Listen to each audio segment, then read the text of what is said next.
This is 1480 KRAE Cheyenne. What you are about to hear is a sports talk radio show unlike any other that has ever before been broadcast in the capital city of Cheyenne, Wyoming, USA. This is Cheyenne, Wyoming's Sports Talk Authority. The Wyoming Cowboys, the Denver Broncos, the Colorado Rockies, and the Denver Nuggets. The show is local, it's regional, and yes, the show is national as well. Wyoming Sports Talk Today is on the air.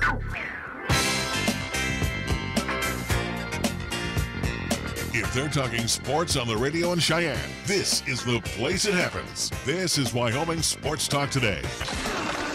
And good Monday afternoon. It is time for Wyoming Sports Talk Today, which is being brought to you by a group of some great people. Taco John's over here in Cheyenne. Matter of fact, there's a plethora of locations of Taco John's to dine and enjoy. Taco John's of Cheyenne.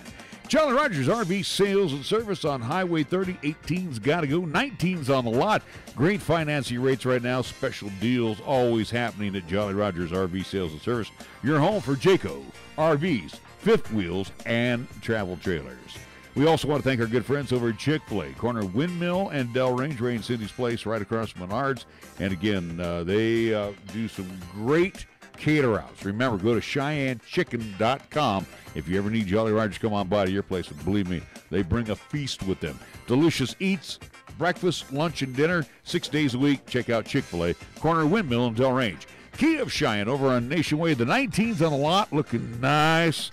And I'm telling you what, they're going to look even better in your driveway. So take one for a spin. Sign all the paperwork and get on out of there with your new Kia of Cheyenne. See my good friend AJ and all of the crew over there. They are going to take good care of you. Matter of fact, they don't even have to even tell you what the car is all about. They sell themselves. Kia of Cheyenne over in Nationwide. Platte Valley Bank ×2. The banking locations are located right there on Bandit High, the original location, of course, on the east side at the corner of College and Pershing. Banking done the old-fashioned way. You and me go inside, or you do it next way, online, and however he does his banking. Again, they're into the high-tech thing over at Platte Valley Bank.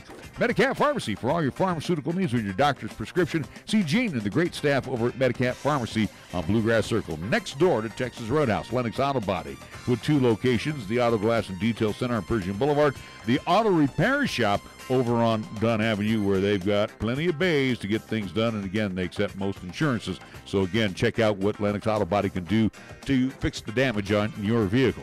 First Tier Bank at 1508 Stillwater Avenue. Again, reminder to check out their special CD rates right now on 27-month CDs, 3.1% annual percentage yield over at First Tier Bank. Across the street, it's Mondello's Pizzeria, 1507 Stillwater Avenue, Suite D in the Greenway Commons. Joe invites you to come on by for the best in Paisan cuisine, freshly made 7 days a week. Mars Plumbing and Heating, 1515 Logan Avenue. Again, they're on the job 24/7. So whatever may develop in your casa, remember, Mars Plumbing and Heating, 1515 Logan Avenue. We get things underway with our scoreboard, and our scoreboard is being brought to you by Pepsi of Cheyenne. Looking at local action from this past weekend with the Cheyenne Mustangs as they got underway with this season. For Connie Mac Baseball, they were up in Billings, Montana, taking on the Billings Expos on Saturday and Sunday. Saturday was not too pretty for the Mustangs as it was 2 losses there on that day against Billings, as the first game was a 10-2 loss and the second game was a 12-2 loss. However, on Sunday, Mustangs rebounded, got the victory. They won 9-2 over the Billings Expos. So the Cheyenne Mustangs so far on the season, 1-2 overall. NHL action for tonight. Boston Bruins will take on the Toronto Maple Leafs.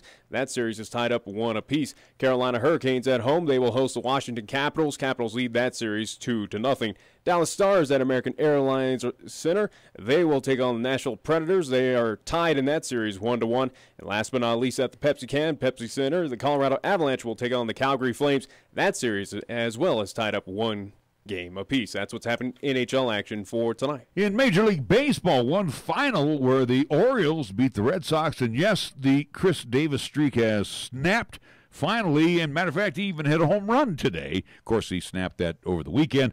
Birds beating the Bo Sox 8-1 at Fenway Park on Patriots Day, as they dub it, because it's the annual marathon run in Boston. Games that are getting underway when we get off.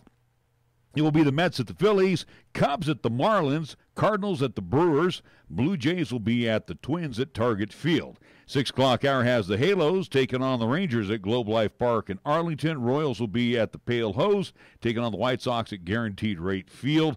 In the 8 o'clock hour, Reds visit the Dodgers at Dodger Stadium. The Rockies, after snapping their 8-game losing streak, they will host the take on the Padres at Petco, and it will be the Indians and the M's at T-Mobile Park in Seattle. Our scoreboard brought to you by Pepsi of Cheyenne. Hi, I'm Alex White, tea master at Pure Leaf. When I make tea, everything I know goes into it. You can't be impatient. When I craft Pure Leaf iced tea, I don't take shortcuts, because I want you to have the same amazing taste of iced tea that I do. So I start with fresh picked tea leaves.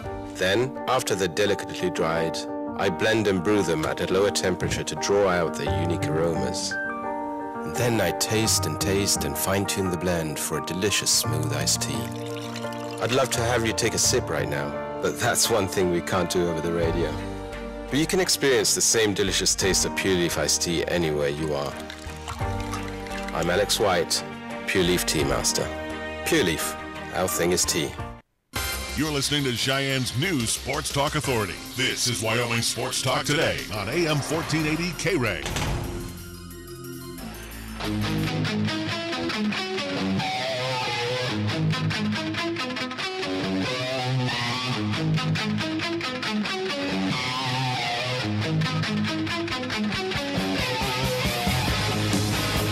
My bad, as I'm trying to do two things at once, and obviously I failed doing that. I want to remind everybody, 2 hoop games on the schedule tonight. It'll be the Sixers playing host to the Nets. Brooklyn, oh, by the way, leading that best of 7, 1-0. And it's the Clips and the Warriors tonight.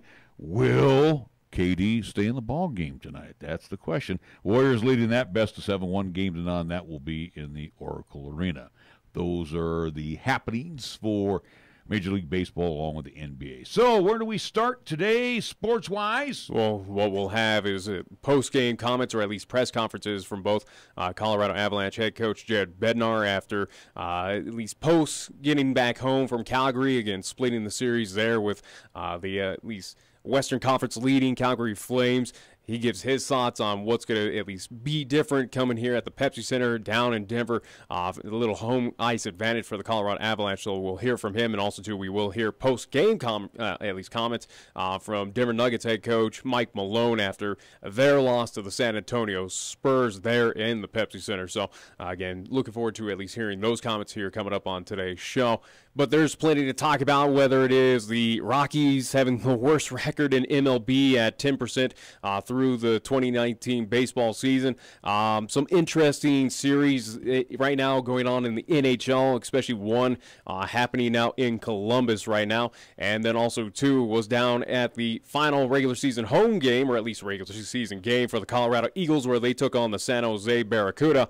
And at least with the Tucson loss over the past weekend, they lost at home to the San Diego Gulls. The Colorado Eagles will be, for the first time in their franchise's history, will be competing in the Calder Cup playoffs in the American Hockey League coming up, as they will take on, they'll have 2 home games coming up this weekend, but they will take on the Pacific Division champion Bakersfield Condors. So again, a lot to talk about. Again, NBA surprises as well, whether it was, again, the Denver loss, Toronto loss. There was a lot that happened, at least in the past couple days that we've been away. Let's get on with the main thing that we're here for. Egg on your face, pal. What? Tiger Woods, master champion. Oh, no, you sat here. I'm not a golf fan, so does this affect me? Not really. It shows your ignorance in sports.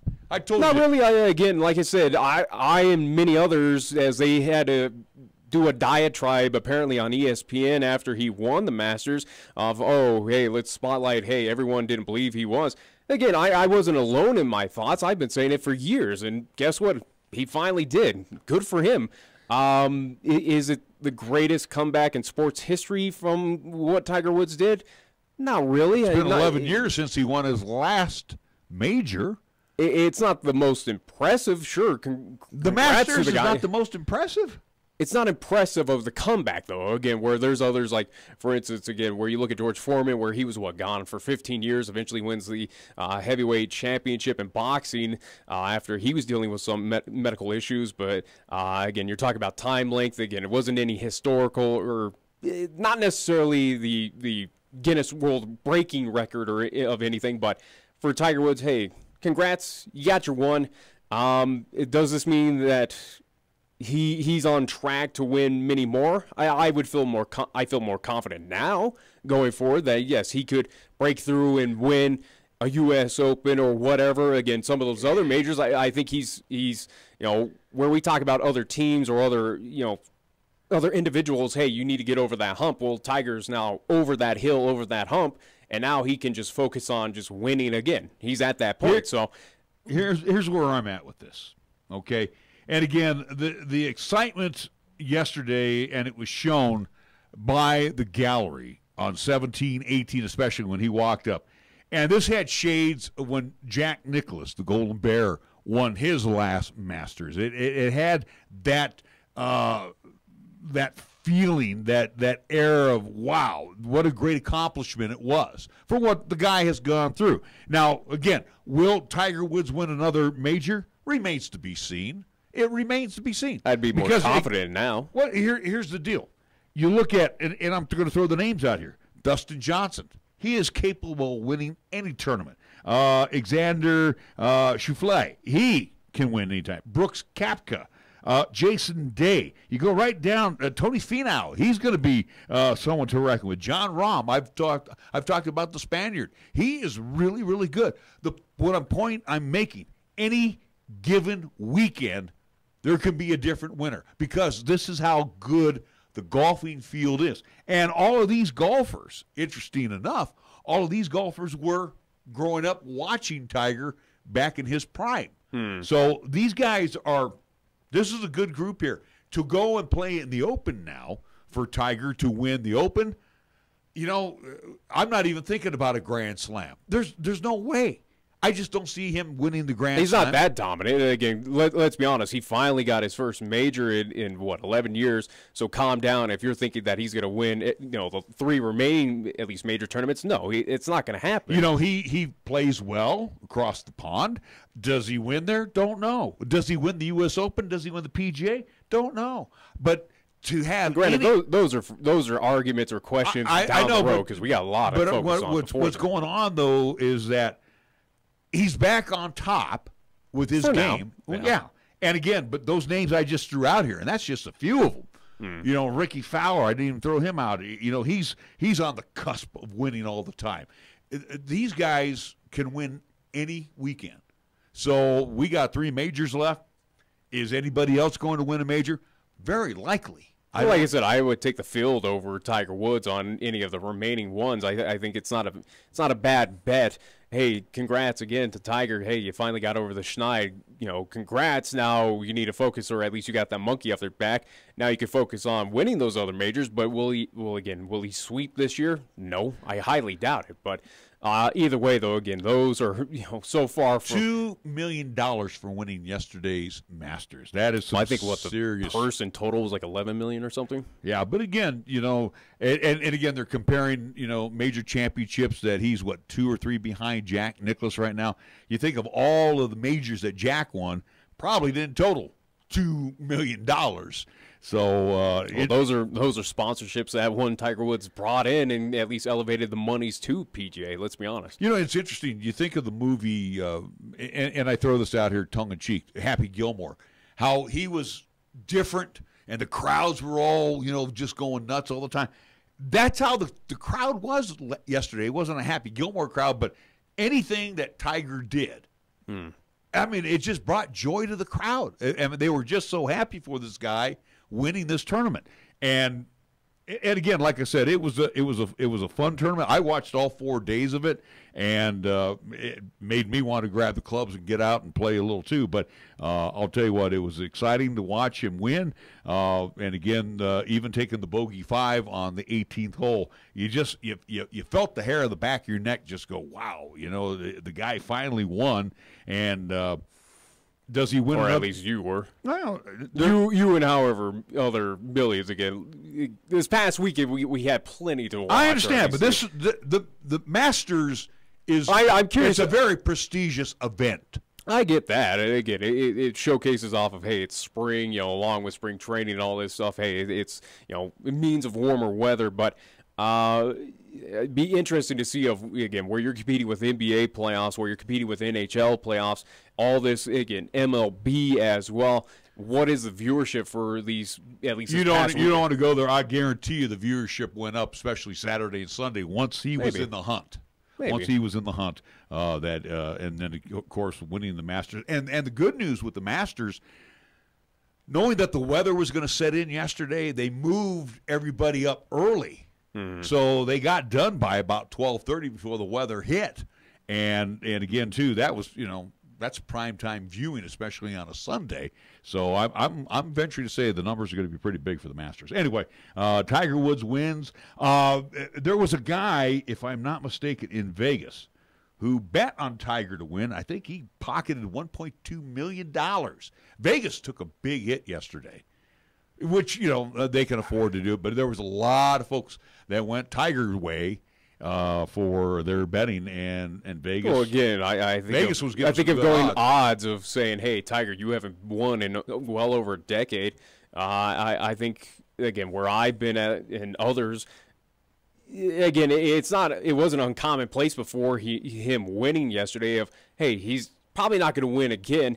Vegas probably read into that and just said, "Okay, we've hey, there's some respect, but you haven't won in 10 years. That's kind of a dry spell." Well, and again, I think odds and time were on Vegas' side at that point, or at least when they were setting up that bet, going, I think we have pretty confidence that. And a lot of folks on Wednesday were calling for Tiger to win this thing. They felt that it was his time. They felt they did it last year, but he didn't. But he's been playing better though in his tournaments that he's led up to the Masters. So anyway, long and short of it, the Masters champion is one Tiger Woods, and again he wore another green jacket. I can't believe. I think that's his third or fourth green jacket that he's won at the Masters. All right, like you said, a lot of things went on over the weekend, and let's talk first about minor league hockey, because you went down to the Bud Center, Budweiser Event Center on Saturday, right?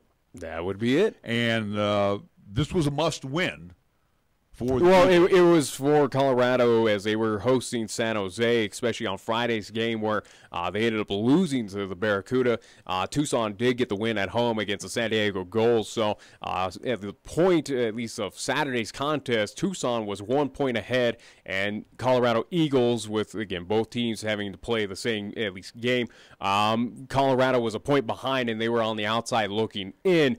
Basically, the scenario for that game at Budweiser on Saturday night was for Colorado, you need to win. It was absolutely a must-win to have a shot at the playoffs. It was not a guarantee. It was a shot. Well, at least the scenario and what did happen was Colorado got the win, and you needed Tucson to lose at home. And that was against a San Diego team, San Diego Gulls team that was fighting for their play, at least for rankings essentially in the playoffs, especially there in that Pacific Division. They had a lot to play for. Same with the San Jose Barracuda. They were fighting to at least get the reign of the Pacific Division, getting that Pacific Division crown. So a lot on the line for all four teams that were competing there, especially in the American Hockey League. But for the Colorado Eagles, they took care of their business and basically just had a scoreboard watch for the at least remainder of the night, and then saw that San Diego did take care of business. So now you will see, at least coming up here, again, with that win for Colorado and Tucson getting the loss at home, basically to set up for the Pacific Division, at least in the American Hockey League. For the Colorado Eagles, they will be your 4 seed. They will take on the 1 seed out of the Pacific. That would be the Bakersfield Condors, who did outright win the Pacific Division. And then the 2-3 matchup will be the San Jose Barracuda, who will be the 2 seed, will take on the 3 seed, the San Diego Gulls. So well, it's interesting, too, because you look at their neighbors to the south, the big club. They're, they sneak in as that second wild card. They take on the top seed Calgary Flames, and then you got the Eagles now going up against the top seed Bakersfield Condors. But again, well, not nice. The top seed out of the West. Bakersfield is the at least Pacific Division champions. The number one team out of the West is still the Chicago Wolves. So either way, though, it's going to be a tough one for the Colorado Eagles. Again, for the first time in their franchise's history, they'll compete in the Calder Cup playoffs because, again, this is their first year in the American Hockey League, as they spent many years, whether it was in the ECHL or other minor league leagues. So for the first time for them, it's going to be a new experience for the Colorado Eagles. Granted, playoffs is still playoffs. It's not going to change where they've been champions for the past 2 years. They're looking to get a championship number 3 in a higher and more competitive league coming up, and it's going to be a tough one. For sure down there at the Budweiser Event Center, whether it's the Eagles in AAA or in AA, you know, I tell you what, it's infectious down there. They know how to win in the Budweiser event. Well, I give credit to those fans who show up. Where and they have a very good fan base. They do. They have a very loyal fan base. Whether it is when this team is losing or winning, it's kind of that interesting spot of Colorado where you look up and down the Front Range again. Where I'm not afraid to say, hey, fans are certainly fickle about their teams out here, but out there in Loveland, Fort Collins, and I'll even show off Greeley to the east. They love their team. They're very passionate about this team, and obviously, again, winning back-to-back cups and being successful this season doesn't hurt either. But it certainly was a sellout there at the Budweiser Event Center. Got loud, and I think it did contribute to Colorado getting that momentum, getting that win against San Jose, and at least having a shot at the playoffs. Which now officially we know that they will be competing in the playoffs coming up this weekend, as they'll host the first 2 games, Friday and Saturday, there at the Budweiser Event Center. It's a 5-game series, 2 at home. At least first up for the Colorado Eagles, and the last 3 will be in Bakersfield, where the Condors will be the at least host team. And then they have a shot at 3 in a row. So, that's the way the baseballs used to go too. The playoffs used to go 2 at home and then 3 on the road. Well, and it's interesting. You wonder if it favors, because Colorado has been in this situation where they had to at least be the home team at first for the first couple games, then had to go on the road. You wonder if it's a bit of an advantage, though, for Colorado, where those first 2 games where you're going to have that fan base that's going to be ravenous, that's going to be loud, where you have a shot to at least go 2-0 up against Bakersfield, where all you would need to win is 1, and they got to win the remaining 3 at home there in Bakersfield. It's almost a slight advantage for Colorado or even San Diego or any other team that is at least at home for the first 2. You have to wonder of, is it a big disadvantage to be the top seeds here, at least for the Calder Cup playoffs? Well, the question remains, though, how's the fan base in Bakersfield? I would venture to say that they probably have a very good fan base out there as well. All right, speaking of hockey, let's keep it on the hockey note, because you were telling me, too, that the Western States Hockey League is now officially history. Yeah, it wrapped up this past weekend as Cheyenne Stampede again, where they're dealing with their issue right now. Again, not dormant, but at least was not able to compete in the at least Thorn Cup playoffs. For the Thorn Cup final, it did wrap up where it was the battle between Ogden Mustangs, where we had a feeling that it was going to be Ogden, team that was dominating the Western States Hockey League, one of the top teams, had the most points, most wins. They were phenomenal this season. They took on El Paso, the Rhinos. El Paso, your defending Thorn Cup champions in the Western States Hockey League. Well, in that playoff scenario between those two, that matchup, El Paso is going to be your back-to-back Thorn Cup champion. So El Paso, as we were talking off air, El Paso could be one of those teams, again, without the clarification, but could be one of those teams that does have the kind of financial backing to get those upper echelon players, kind of like an Ogden, kind of like a Utah. That does have that leniency to kind of basically get the kind of look attractive to those players to go, hey, come play for El Paso, for Ogden, for Utah. It's all about winning. There's nothing wrong with that. No, there's nothing wrong with that. But you know, when we got into this here a few years back, and Mark, you can chime in on this if you want. It was about providing another venue for youngsters 16 through 20 that wanted to play competitive hockey. Again, you're talking about teenagers and again young adults where to be on those you want to win, you want to be on those winning programs. Don't come here to lose. I wouldn't doubt that Ogden of the world or El Paso or Utah or whoever else, Seattle, some of those major markets, some of those teams that are winning as well too in the Western States Hockey League, those look a little attractive to you. Where I can win. I have a chance at winning a championship, and also, too, I have a good shot at being showcased. And what they're going to do for me, too. I mean, again, it's like Mark said. He needs backing. He needs some financial backing. Obviously, whoever these players they're getting, obviously, they come with a price tag. Well, again, it's an expensive sport. I mean, you think about this, Nick, and when you were in Vegas at the time, and I hosted a player where the parents had to send me a rent check, so to speak, every month. Plus, I went out and bought the kid food. Plus, the kid had to pay ice time, and a lot of the incidentals that go on. I mean, this is an expensive venture for a family. Now, again, I'm not saying that anything's done under the table or anything's being done wrong in El Paso or Ogden, but for some reason, the youngsters and again, without knowing the limitations or at least the rules of the Western States Hockey League, I don't know. I wouldn't doubt that some of those organizations that do have a lot of financial backing, that have millions at least there to finance these teams, you wonder if, come to El Paso or come to Ogden, come to Utah, we can pay for your ice fees out of our own pocket. You don't even have to worry about it. Yeah. Or we can host you or get you, kind of like what Mark talks about, at least for scholarships, essentially, of getting set up for, what we talk with like LCCC or University of Wyoming. It's the same thing of, here's a scholarship, here's an allotment of money to come play for us, where we take care of the things. This is what you have for you, and your parents or yourself don't have to worry about it. And it sounds like those teams, these El Pasos, these Ogdens of the world, have that chance to do that with those players.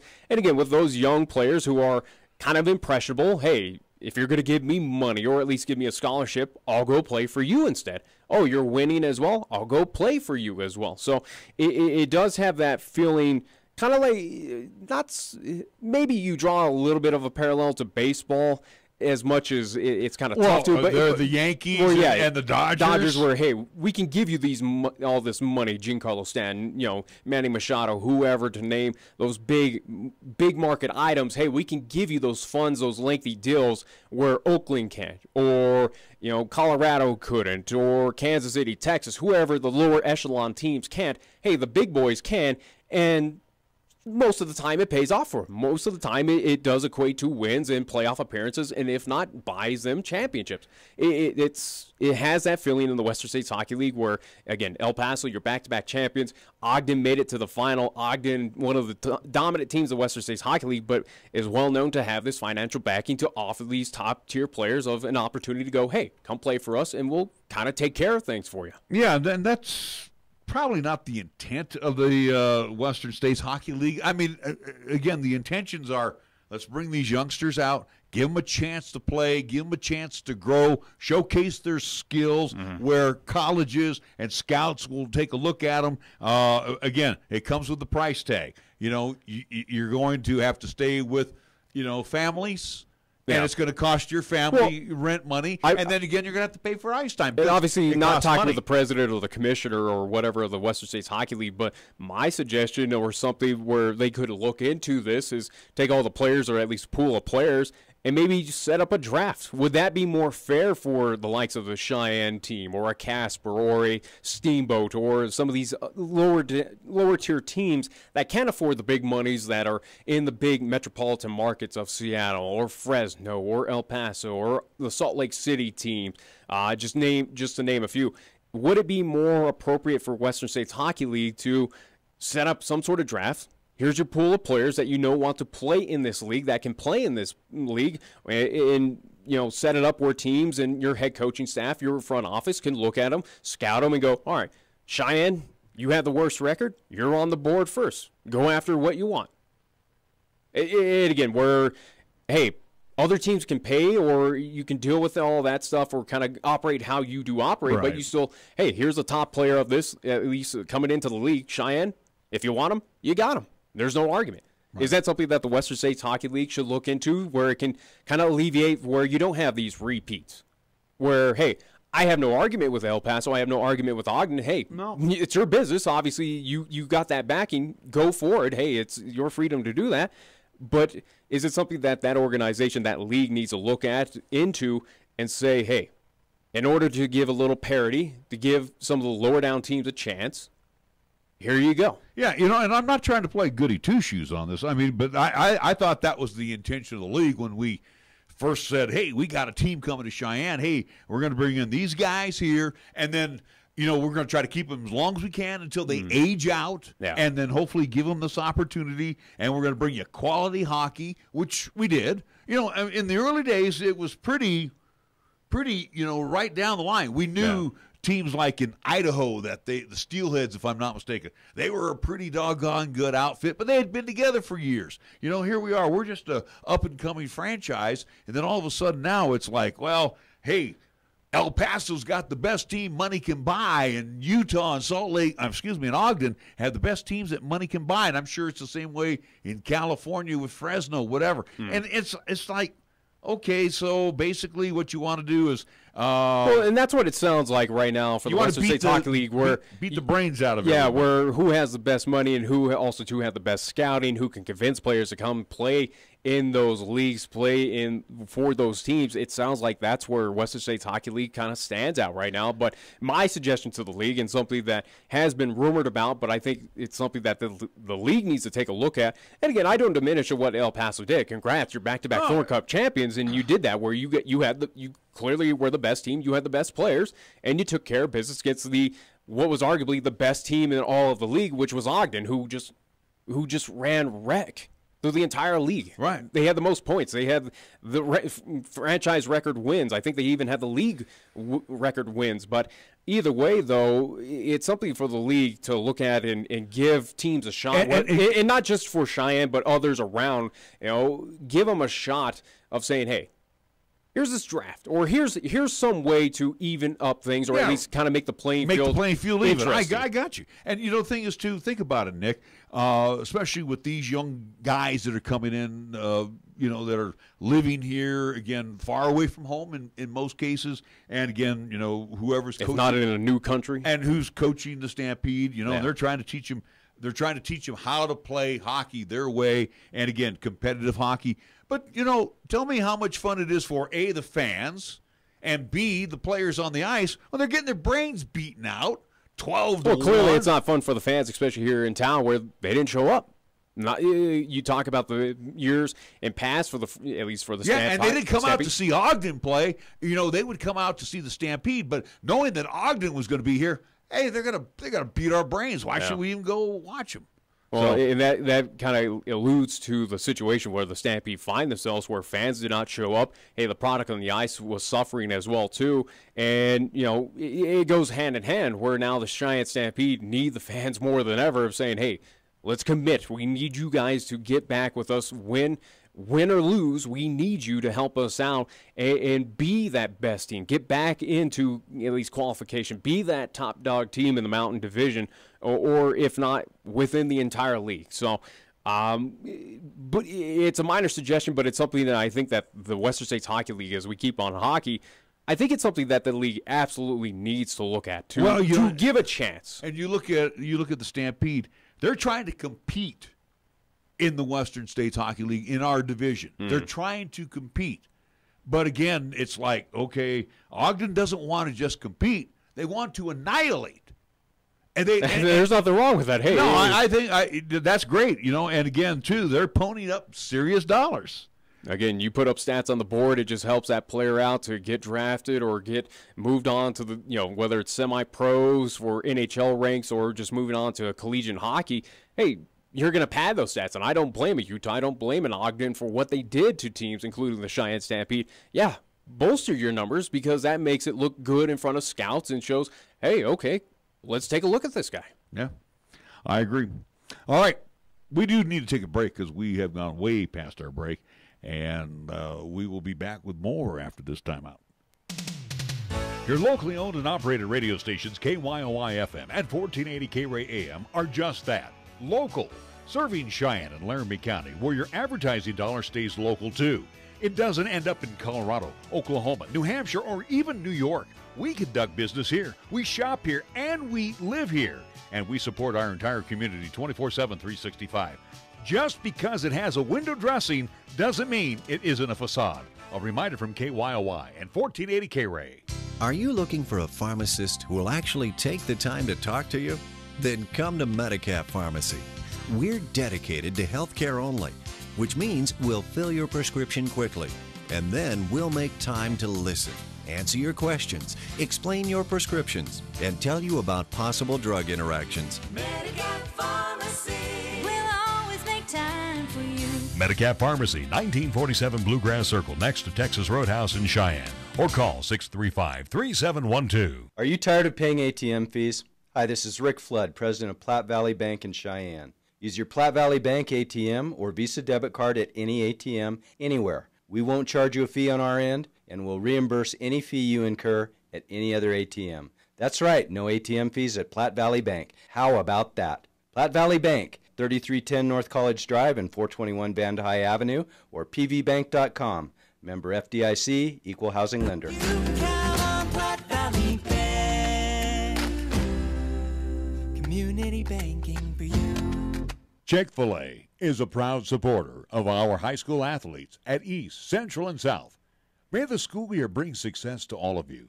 Before you start your day, stop by Chick-fil-A for a hearty, delicious, and satisfying breakfast, only at Windmill and Del Range. Breakfast is served Monday through Saturday from 6 in the morning till 10:30 a.m. Breakfast with Chick-fil-A, the most important meal of the day, at Windmill and Del Range. We are the key to your cleaning success. The Key People that provides affordable office and professional cleaning services for over 40 years with exceptional customer care.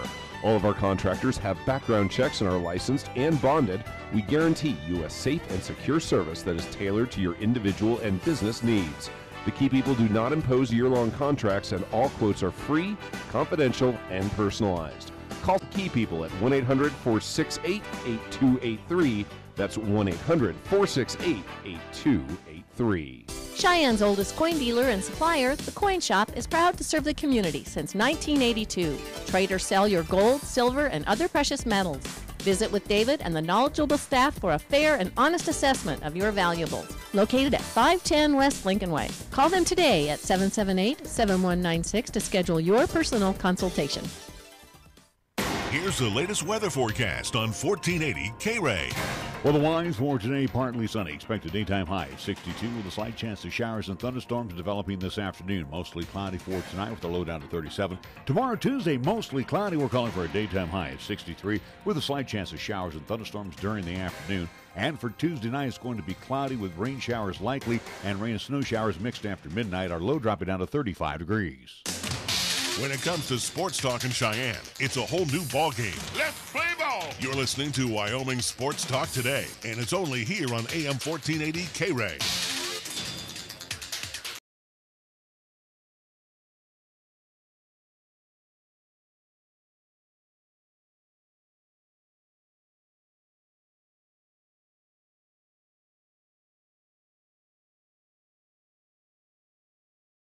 That we've basically golfed and hockeyed most of this hour. And matter of fact, Jared Bednar, the head coach of the Avalanche, will step up to the microphone, hear his press conference as they get ready for Game 3 tonight in Cannes. But let's look at the Stanley Cup right now in this hour. You know what? I am looking foolish and stupid as always.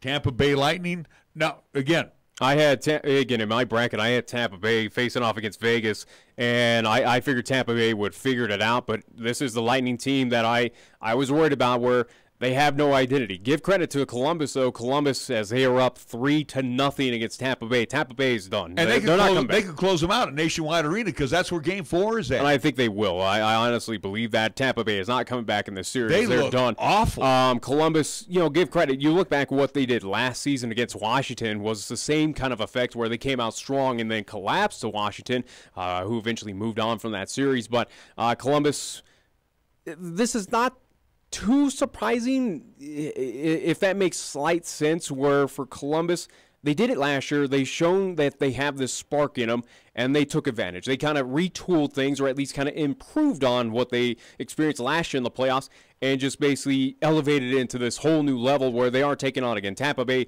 your President Cup winning, at least President Cup team of the NHL, had the most points, most successful team throughout the regular season. It is dominating Tampa Bay Lightning. Tampa win 4 in a row? No. Tampa Bay is not moving on. They are done. Again, 3-0 is in favor of Columbus in this series. Tampa Bay is done. They are not going to get a win. I think in nationwide, Columbus gets the sweep against Tampa Bay. But this is the Lightning team that I was worried about, where I said, as we alluded into the playoffs, as we got into it, they could be a long-distance team, or they could be one and done. And this is that Tampa Bay team that showed up. They're going to be one and done. Yeah. On the other side, the Islanders in Pittsburgh. Now, this is not surprising. Islanders I'm glad I took the Islanders. Islanders are very good. I think Islanders now moving up, where I even look at the series between, where you got Washington on the other side, Toronto and Boston. But right now, Columbus is very impressive. If you put a head-to-head matchup between them and the Islanders, right now, Islanders look like the best team in the East, in my opinion. You're at least selling Washington short. They've had no problems with I give a lot of respect to the New York Islanders. Even Pittsburgh has what they've done to Pittsburgh, especially Crosby. Yeah. Crosby's not even getting a chance to even get around the puck. Wherever Crosby goes, he's drawing a crowd. But this is an Islanders team that I think of what they're doing so far against Pittsburgh, of how impressive they are so far. And granted, Pittsburgh is not the Pittsburgh Penguin teams that were winning the Cups. They've been demolished. They've had retirements. They've aged a bit since those lost times. On the expansion draft. Yeah, they lost to where he's now playing for Vegas. But for the Islanders, though, this looks very impressive. And the Islanders right now are showing a team that could easily be in the Eastern Conference Finals. Well, do I say they could up in like a Washington? Right now, for me, the two teams that should be in the Eastern Conference Finals, or at least could, again, without seeing the bracket here in front of me, but for Washington and New York, as you have that in front of me, they would match up in the second round. But those two teams, Islanders and Capitals, they're the best in the East. Yeah, I mean, that is going to be a bloodbath. And that's not against, Columbus and what they're doing against Tampa Bay, but this, I think, because granted, Columbus is going to take on either Boston or Toronto. And the Boston-Toronto series, it hasn't excited me. I just think with this first round matchup between Columbus and Tampa Bay, I don't know what to believe, or at least how for real Columbus is. Where Tampa Bay has had this in this franchise's history, they've had it of recent where they can be successful or they can be absolute dogs in the playoffs, and they're being the dogs that they've done many other years in the playoffs. So it's kind of tough to read if Columbus are they really this good, or is Tampa Bay bad? I think Columbus just did their homework a lot better. I think right now Tampa Bay is being out coached. But I think where New York, who was up 3-0 against Pittsburgh, that should. Maybe you give not to me. I had Islanders moving on. I think they were going to win in 5, according to my bracket. But I think Pittsburgh does get 1. They should get 1, and then Islanders win that series 4-1. There's no way that Pittsburgh's coming back in that one either. But that's going to be an intriguing matchup, because they should, at least on the other side, or at least in the same bracket in that second round, Washington, who is up right now 2-0 against Carolina, they do have to go down to see the Hurricanes. I think they should get the win. Washington shouldn't have a problem with Carolina. They should move on, but that's going to be an intriguing matchup if it does happen. Washington versus New York. That's going to be the matchup in the second round. That's going to determine who's going to be representing the East coming up, at least in the Stanley Cup final. I actually think whoever wins between Washington and the Islanders will be your Stanley Cup champion. What I'm saying. Yeah. That's what I say. Looking at the West, Winnipeg, St. Louis, what a weird series that is. St. Louis wins 2 in Winnipeg. Jets win last night in the Gateway City. And I had this one going 6 games. They crushed them, at least 6-3. Right now, St. Louis does have the 2-1 series lead. St. Louis, I don't disrespect them. I thought Winnipeg was the better team, and they can absolutely come back. Again, it's only 2-1 right now in favor of the Blues, but St. Louis, that was a matchup where it was a coin flip for me of either team could go on.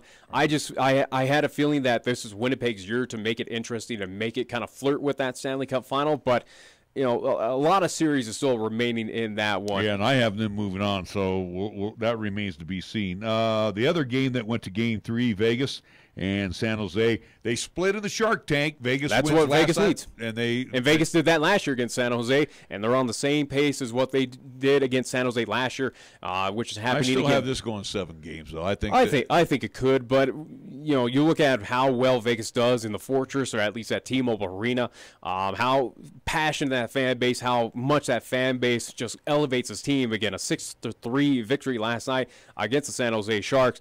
Vegas, I still believe this team moves on from the series, but now they have a whole lot of momentum again with the next game at home there in Las Vegas. The Golden Knights, I believe it will be a 7-game series, but it's turning out to be a fun one. In Vegas, they did what they needed to do. Still won on the road against San Jose, and they've already done it. Well, and the same could be said for Bednar's team, as they still won on the road against Calgary. Beat him in the Saddle Dome. The key thing is coming up tonight, where you need to win at home. You got to win in the can. I wouldn't be surprised if that fan base, or at least should be at the Pepsi Center, very loud. That should be an electric sight right now, where the Avs have a chance to go up 2-1 over the Calgary Flames. But you need to make that statement now. You can't afford, if you're Colorado, you can't afford Calgary to come into your home place and get a victory here coming up tonight. That would be, if Calgary does that, that is a huge momentum killer, and I think that's the kind of nail in the coffin where Calgary goes, okay, you got your one, and you're done. Yeah, well, I don't think it's going to happen. I've got Colorado moving on. I think they're better than. I think they're going to better the Flames. Again, I always look for that one team that's going to come out of nowhere. Obviously, we didn't pick on the Columbus Blue Jackets. I think Columbus is that team. I really don't think Avalanche might, still hot. They're a team right now that might send this series to 6 or 7. Might make it very interesting, but I still think Calgary comes away with this. I don't disrespect the Flames. Avs, they find their ways to kind of shoot themselves in the foot. We saw that in Game 1 against Calgary. Game 2, they came back, but are they going to carry that momentum coming up here tonight? They should. But if they falter any way and Calgary takes advantage, Calgary will probably end up winning this game here tonight. Well, and then you look at the other series, too, between Nashville and Dallas. This, to me, Dallas got the first win. I was, hey. This series, to me, is almost like Dallas is in the same position as the Avs, where Dallas needs to win at home. They need to carry that momentum over, or at least find more momentum, and basically bury Nashville, where this is a 7-gamer. Possibly Dallas. I'm not worried with Dallas as I am with the Avalanche, where if they are to lose at home, Dallas I think still can come from behind, being down 2-1 to Nashville. I think they can still find a way to take care of business against the Predators. Not so much where the Avs could come back from a 2-1 deficit against Calgary Flames. So with Dallas, is it a must-win? Slightly, possibly. But not as much as for the Colorado Avalanche. Well, I mean, every game on the ice is a must-win. But this series, this one is. I'm just saying Dallas can afford a 2-1 deficit. This will be the toughest of the series to handicap. Yeah, you can't handicap this one. Capitals again, as I mentioned, 2-0 up against Carolina. This should be a 4-game sweep. I think Carolina they could get one at home. It might go a 5-game series. But it wouldn't surprise me if Washington just sweeps them, takes care of business. Washington just looked really, really good. They're very impressive. And then you got a 1-1 tie between Boston and Toronto. I don't know what to make of this series. Yeah, I don't either. And this one will move into the Scotiabank Arena, so we'll see what happens. It could go either way. Yeah. All right, we're going to take a timeout. We're going to come back, step it up to the microphone. It will be one Jared Bednar as he, pretty much handicaps the remainder of the playoffs. It is the best 3 out of 5 now as the Avs return home to the can tonight as they'll host the Calgary Flames. We're back after these words. When you say Mondello Pizzeria, think authentic Italian. When you say Mondello Pizzeria, think made fresh from scratch. When you say Mondello Pizzeria, think great pizza, delicious Philly cheesesteak, superb hot and cold Italian sandwiches, meatballs, sausage, and special subs, calzones, crisp salads, and great service. When you say Mondello's Pizzeria, think unmatched Italian taste. Mondello's Pizzeria, 1507 Stillwater Avenue, your only true Italian stop for lunch or dinner. Taco John's presents Olay the Day Pep Talks. Okay, good day in the weight room, boys. Remember, we lift weights for strength. For cardio, we lift weights faster. Wachowski, quit looking at your stomach, son. What you're looking for ain't there. If you want a six-pack, the easiest way to get one is at Taco John's. Stop in for a six-pack and a pound at Taco John's. Get 6 crispy beef tacos and a pound of potato olays, all for $10.99. Let's Olay the Day and go get one right now. Last one there has to pick up Mrs. Coach from jiu-jitsu class. Olay the Day at Taco John's. Right now, it's time to head over to Jolly Rogers RV Sales, Parts, and Service for low prices on outstanding RVs in Wyoming. Your local, exclusive Jayco dealer wants you to check out their closeout deals, as well as their 2019 inventory of trailers, fifth wheels, and toy haulers. You can save up to 30% on select models with approved credit. You can find them at 6102 East Highway 30. Jolly Rogers RV Sales, Parts, and Service is a proud sponsor of LCCC men's and women's basketball, also our local high school teams too. April is National Distracted Driving Awareness Month, and there are certain types of distractions: manual, auditory, visual, and cognitive. One of the most dangerous forms of distracted driving is texting, which includes all four. Careful driving requires complete concentration, and texting places you and the drivers around you in a perilous situation, which could have deadly results. Always remember, you drive, you text, you pay. Paid for by Federal Highway Safety Funds. Capital Lumber is number one in Cheyenne. Are you listening? We're all the lumber store you'll ever need. For electrical, plumbing, paint, and tools, lumber and hardware, we're for you. And we're out to earn your business, yes indeed. Capital Lumber is number one today. Are you listening? Capital Lumber's at your service all the way.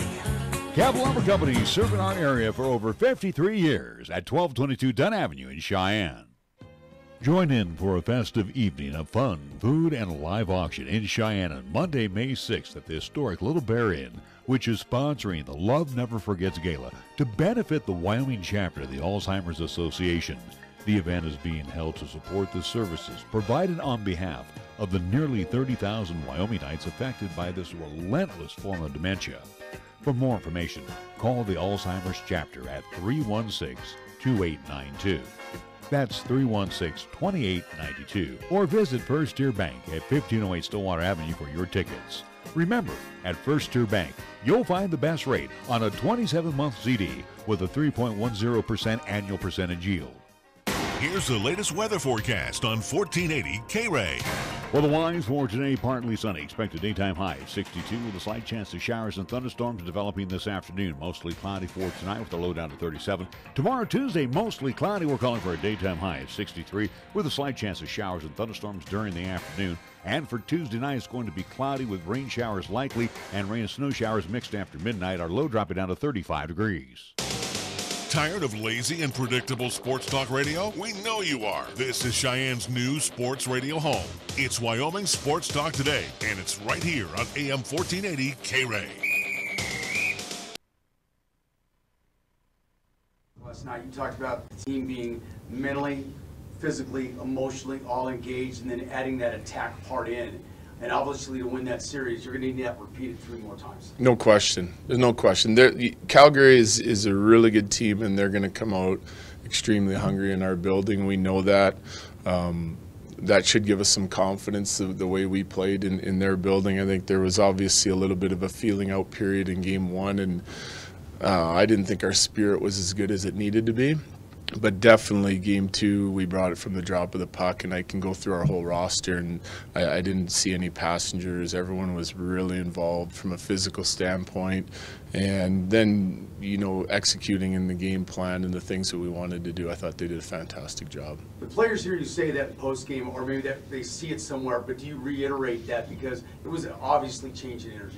Yeah, no question. No question. I went in, we talked about it after the first, after the second, being able to continue to play the way we were playing and try and sustain it. I felt like things were were tilting in our favor. And I like the ozone possession time we had, the scoring chance that we had, and on the flip side of that, the chances we were giving up, we did a nice job defending. So the discipline part of it was one thing that we want to be better at, staying out of the penalty box. They have a dangerous power play. They've already got 3 goals against us, but our 5-on-5 play and our penalty kill has been fantastic, especially start to finish in game 2. So we have to find a way to repeat that performance. Like I said, after the game yesterday, if we could bottle that up and bring it to every game, I would do that. And Nathan McKinnon talked about, and I asked him this, being there last year and just getting a team that hadn't been to the playoffs in a while.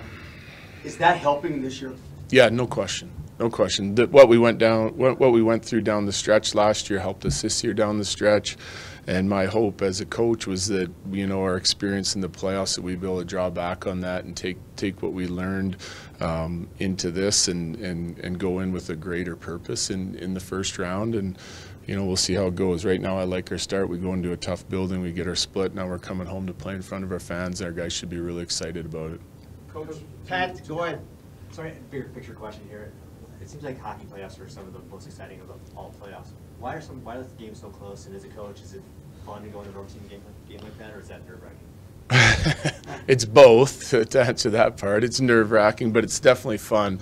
The reason I think the games are so close is because if you look at the standings and, over the course of an 82-game schedule, the teams that finish at the top, teams like Calgary, Tampa, they're extremely good teams, but they're just a touch more consistent than some of the other teams. It doesn't mean that they're, they went through a few less downs than other teams, but over the course of an 82-game season, your team changes a little bit. We had a good start, and then we had a down mid-season, and it's not always a team that finishes with the most points, but the team that's playing best come playoff time. And I feel like we should consider ourselves as part of that group, and we should be going into this series with a purpose, and that's to win it. And I'm sure there's a lot of other teams around the league that feel the same way.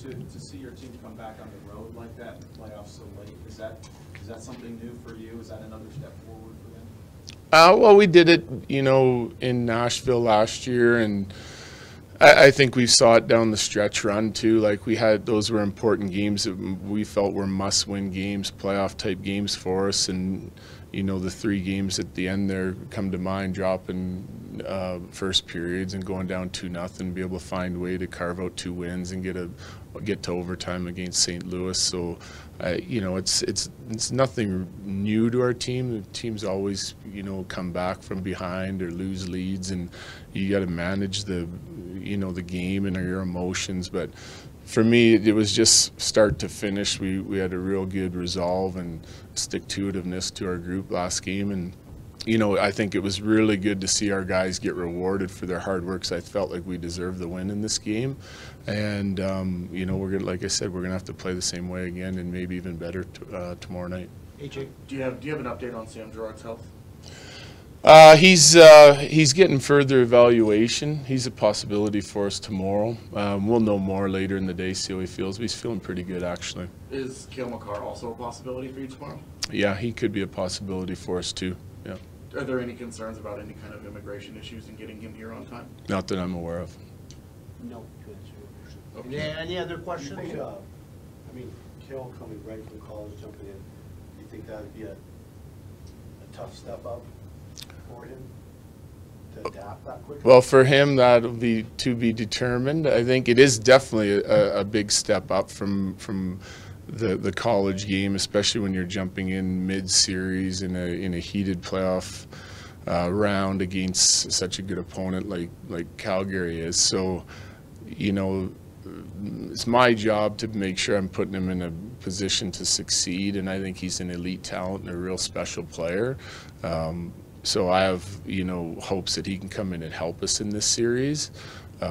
If I said there wasn't any concerns, I'd probably be lying, because it is such a, it'll be another level that he's never played at before. But he does have a lot of international experience. He's played big games. He played a major role for their team going all the way to the national championship game. I watched that game yesterday while we were preparing, and he did a great job. And against a real tough opponent, it was a hard-fought game. So it's just another big game that he would be coming into. And I just want to make sure he's in, rested, prepared, focused on what we're doing here now, and then we'll make a decision on when we get him in the lineup. Last question, Pat. What can when Kale's playing at his best, what can he bring to this team? What can he give you guys?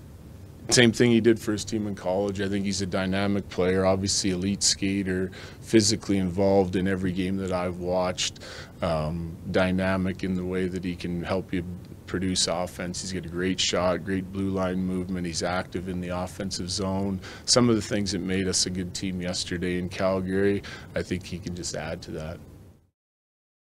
1480 KRAE Cheyenne. Also being heard on translator K266CC Cheyenne at 101.1 FM. What you are about to hear is a sports talk radio show unlike any other that has ever before been broadcast in the capital city of Cheyenne, Wyoming, USA. This is Cheyenne, Wyoming's Sports Talk Authority. The Wyoming Cowboys, the Denver Broncos, the Colorado Rockies, and the Denver Nuggets. The show is local. It's regional, and yes, the show is national as well. Wyoming Sports Talk Today is on the air.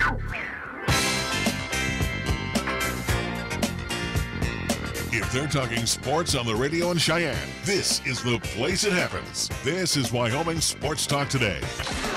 Hour number 2 of Wyoming Sports Talk Today, and coming up this hour, we will hear from head coach Mike Malone. Matter of fact, in a few minutes, of the Denver Nuggets after Game 1 loss, as they lost at home to the Spurs. We'll talk about that here in a couple moments.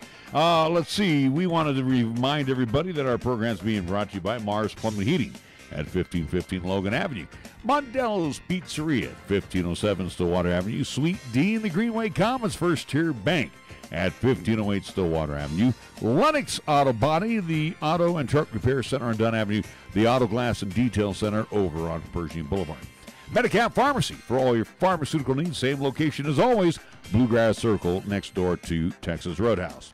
Platte Valley Bank, 2 banking locations. The original location on Vanda High, east side location at the corner of College and Pershing. Key of Cheyenne over on Nation Way. Chick-fil-A at the corner of Windmill and Delrange right across from Menards. Jolly Rogers RV Sales and Service on Highway 30. Taco John's of Cheyenne, and we get the program underway with our scoreboard, and it's being brought to you by Pepsi of Cheyenne. Recapping from this past weekend with Cheyenne Mustangs in action up in Billings, Montana, as they took on the Billings Expos Saturday and Sunday. 2 games on Saturday. They were 2 losses, however, for the Mustangs, as they lost in the first game 10-2. Second game was 12-2 loss for the Cheyenne Mustangs. Sunday, however, they came back and got a 9-2 victory. So the Cheyenne Mustangs on this season are 1-2 overall. Also, too, do want to remind folks, at least regarding the Cheyenne Extreme, they had a tournament this past weekend, but it was canceled due to the recent weather out in these, at least in this part of the world. But either way, though, NHL action for tonight. Toronto Maple Leafs at home. They will take on the Boston Bruins. That is a 1-1 series tie. Washington Capitals will travel to at least Carolina to see the Hurricanes. Capitals lead that series 2-0. Dallas Stars at home. They will host the Nashville Predators. That series is tied at 1 apiece. And the Colorado Avalanche at the Pepsi Center. They will host the Calgary Flames. That series as well is tied 1 apiece. That's what's happening NHL action for tonight. Major League Baseball, one final in the books, and it's Patriots Day today in Beantown, where they had the Boston Marathon, and the Red Sox got an early start as they hosted the Baltimore Orioles, and the Birds win 8-1 over the Bo Sox. Games getting underway when we wrap up here. Mets will be at the Phillies. Cubs and the Marlins at Marlins Park. It will be the Brewers hosting the Cardinals, Blue Jays, and the Twins at Target Field. 6 o'clock hour will have the Halos and the Rangers at Globe Life Park in Arlington. Royals will be in Chicago at Guaranteed Rate Field taking on the White Sox. 8 o'clock games, Reds versus the Dodgers at Dodger Stadium. Rocks and the Padres tonight from Petco, and the Indians will take on the M's. That will be at T-Mobile Park. I was going to say, the interesting thing for San Diego versus Colorado, it's the best team in the National League versus the worst team in the National League. That'd be the West. Well, record-wise. Yeah, as we say, Padres have the best record in the NL. The Rockies have, or at least tied with the Miami Marlins for the worst record in the National League. Or at least, actually, they're tied for the worst record in MLB. How about the best of the West going up against the worst of the West? The worst of the entire MLB. All right, in the NBA tonight, playoffs, it will be the Nets looking to shock Philadelphia once again as the Nets lead that best-of-7 series, 1-0. That will be at the Wells Fargo Center in Philly. That's Game 2 for tonight. Also Game 2 in the Oracle Arena where they were in cruise mode this weekend. The Warriors will take on the L.A. Clippers. This one could get nasty. It's thanks for coughing.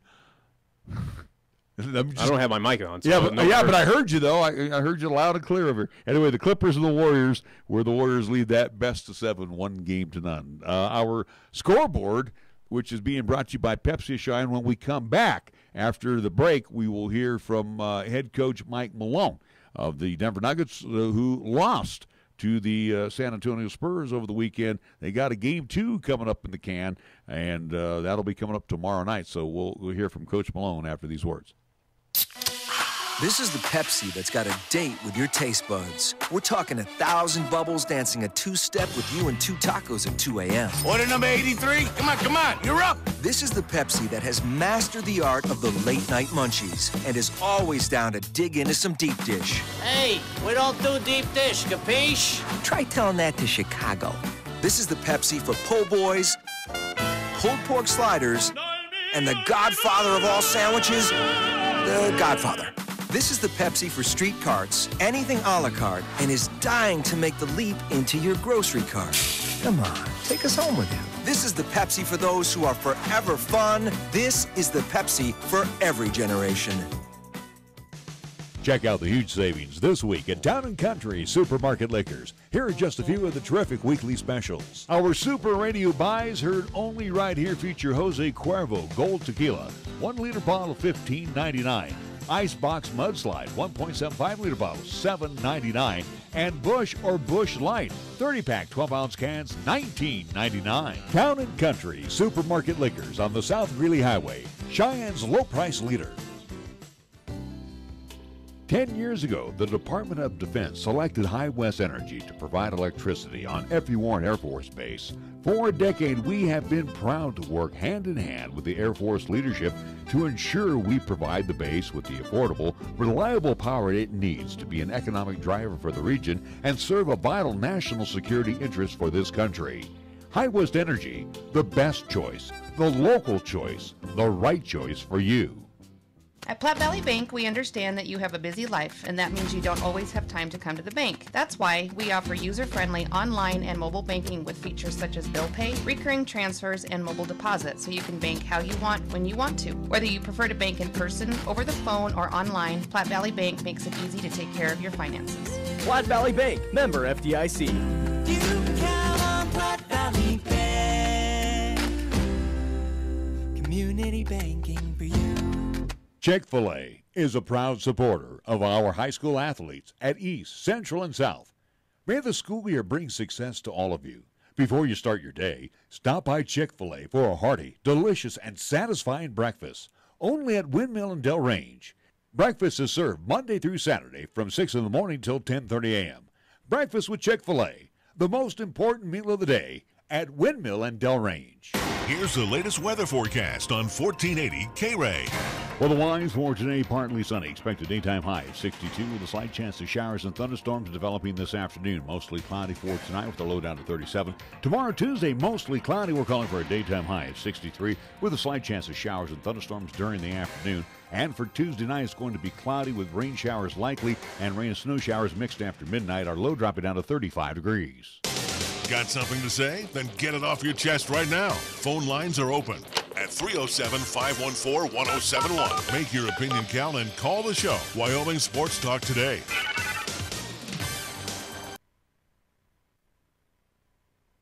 Did make it close, right? I mean, we took the lead, I believe. So, we struggled to make shots, 6 of 28 from 3.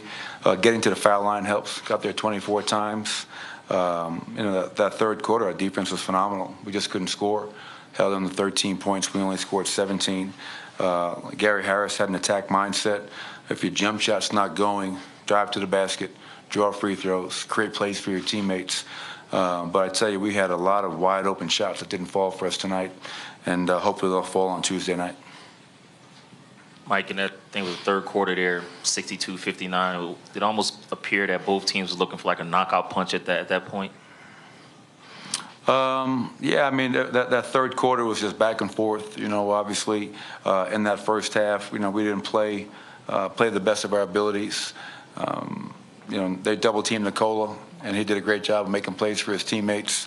And a lot of those guys are playoff tested. You know, tonight was the first game for many of our players, but I thought we did a good job. We competed. We gave ourselves a chance down the stretch. And, you know, the difference tonight wasn't Aldridge and DeRozan. I thought we did a pretty good job on those two. You know, Bryn Forbes, Derek White, and Rudy Gay were the difference makers. Coach, we've talked about Jokic's shot selection and aggressiveness all season long. What'd you see from him tonight? And you mentioned he made great plays out of the double. Did you wish he maybe shot a little more, or were you comfortable with his approach? No, I mean, he had a triple-double, 10 points, 14 of rebounds, 14 assists.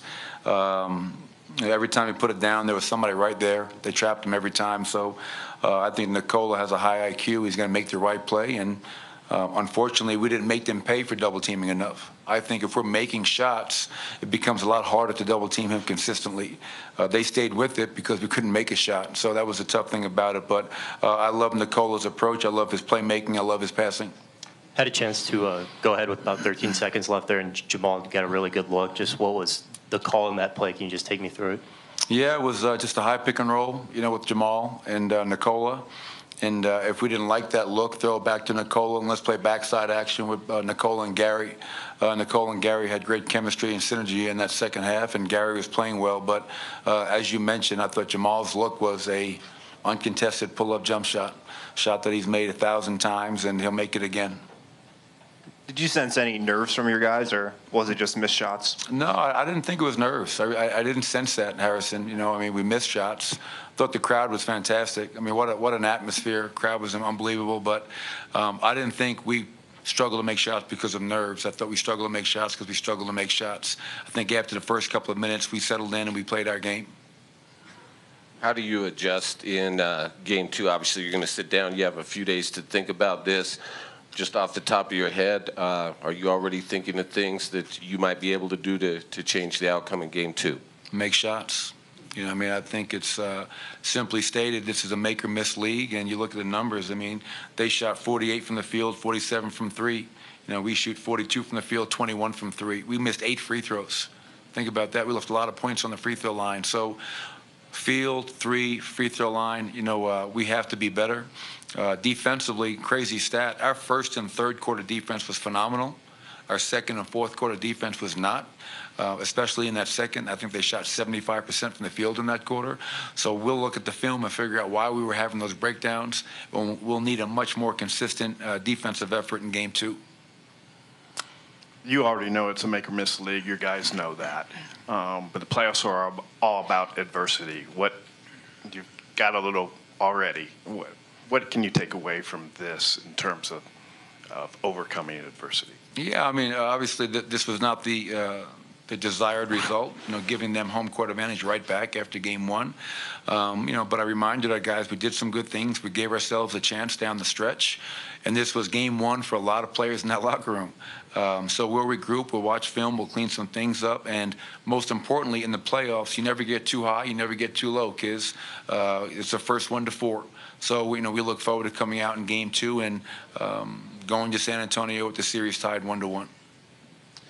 Did you feel that over here? Did you feel that your defenders were really getting into the Spurs guys? And obviously they hit 7 of 15 from three-point range. But did you feel like you guys defended them well and pressured them well? I'll have to look at it, Mike. I thought at times we did. I mean, there were a couple of times when I thought Torrey Craig played phenomenal defense and DeMar made a hell of a shot. But the three-point line, a couple of times we got disconnected with their shooters. Bryn Forbes, we went under. Marco Bellinelli, we took a body off. And that's where the discipline comes into play. You make a mistake, game plan, personnel, they're going to make you pay. And we have to be better than that. And just those 6 points right there is a huge difference. That can make a huge impact on the result. So overall, I thought we did a decent job, but there were definitely times when we were not as physical and not as connected as we needed to be.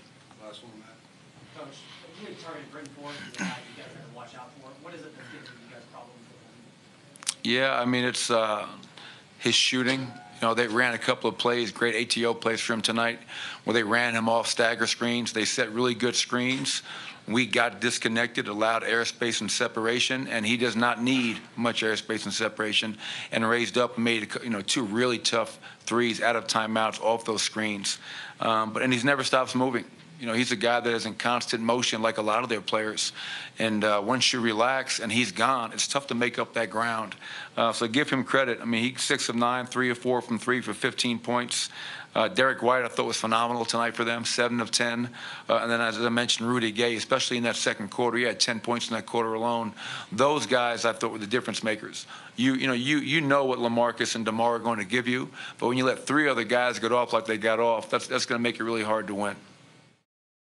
This is Pastor Nathaniel Ensley with Blessed Hope Baptist Church in Burns, Wyoming. And I would like to invite you to listen to our weekly broadcast entitled Hope for Today, right here on 1480 KRAE, every Wednesday morning at 7 a.m. Our goal during each broadcast is to bring you a simple and short Bible truth that will be a help to you. Sure hope you can tune in. God bless you. When you say Mondello Pizzeria, think authentic Italian. When you say Mondello Pizzeria, think made fresh from scratch. When you say Mondello Pizzeria, think great pizza, delicious Philly cheesesteak, superb hot and cold Italian sandwiches, meatballs, sausage and special subs, calzones, crisp salads, and great service. When you say Mondello's Pizzeria, think unmatched Italian taste. Mondello's Pizzeria, 1507 Stillwater Avenue, your only true Italian stop for lunch or dinner. Is excess weight affecting your health? Have you decided to do something about it? The Weight Management Program at Consultants in Surgery at Cheyenne Regional Medical Group can help improve the health and well-being of people who are overweight and struggling with diabetes, hypertension, high cholesterol, and sleep apnea. Why wait? The time is now. To see if weight loss surgery is right for you, call 307-632-1114 or visit CheyenneRegional.org/weight-loss. You can actually get something good for your health at a drive-through window. When you order your next prescription from Medicap Pharmacy, call ahead and use our drive-through window. Or you can call for free delivery. You can even log on to Medicap.com and order a prescription refill. Your Medicap pharmacist will call you to make arrangements for pickup or delivery. Medicap Pharmacy will always make time for you. Medicap Pharmacy, 1947 Bluegrass Circle, next to Texas Roadhouse in Cheyenne. Or call 635-3712. We're taking Cheyenne, Wyoming Sports Talk Radio to a whole new level. This is Wyoming Sports Talk Today. Don't look at me. I think these people are completely nuts. Stop this crazy thing! And it's only here on AM 1480 KRAE.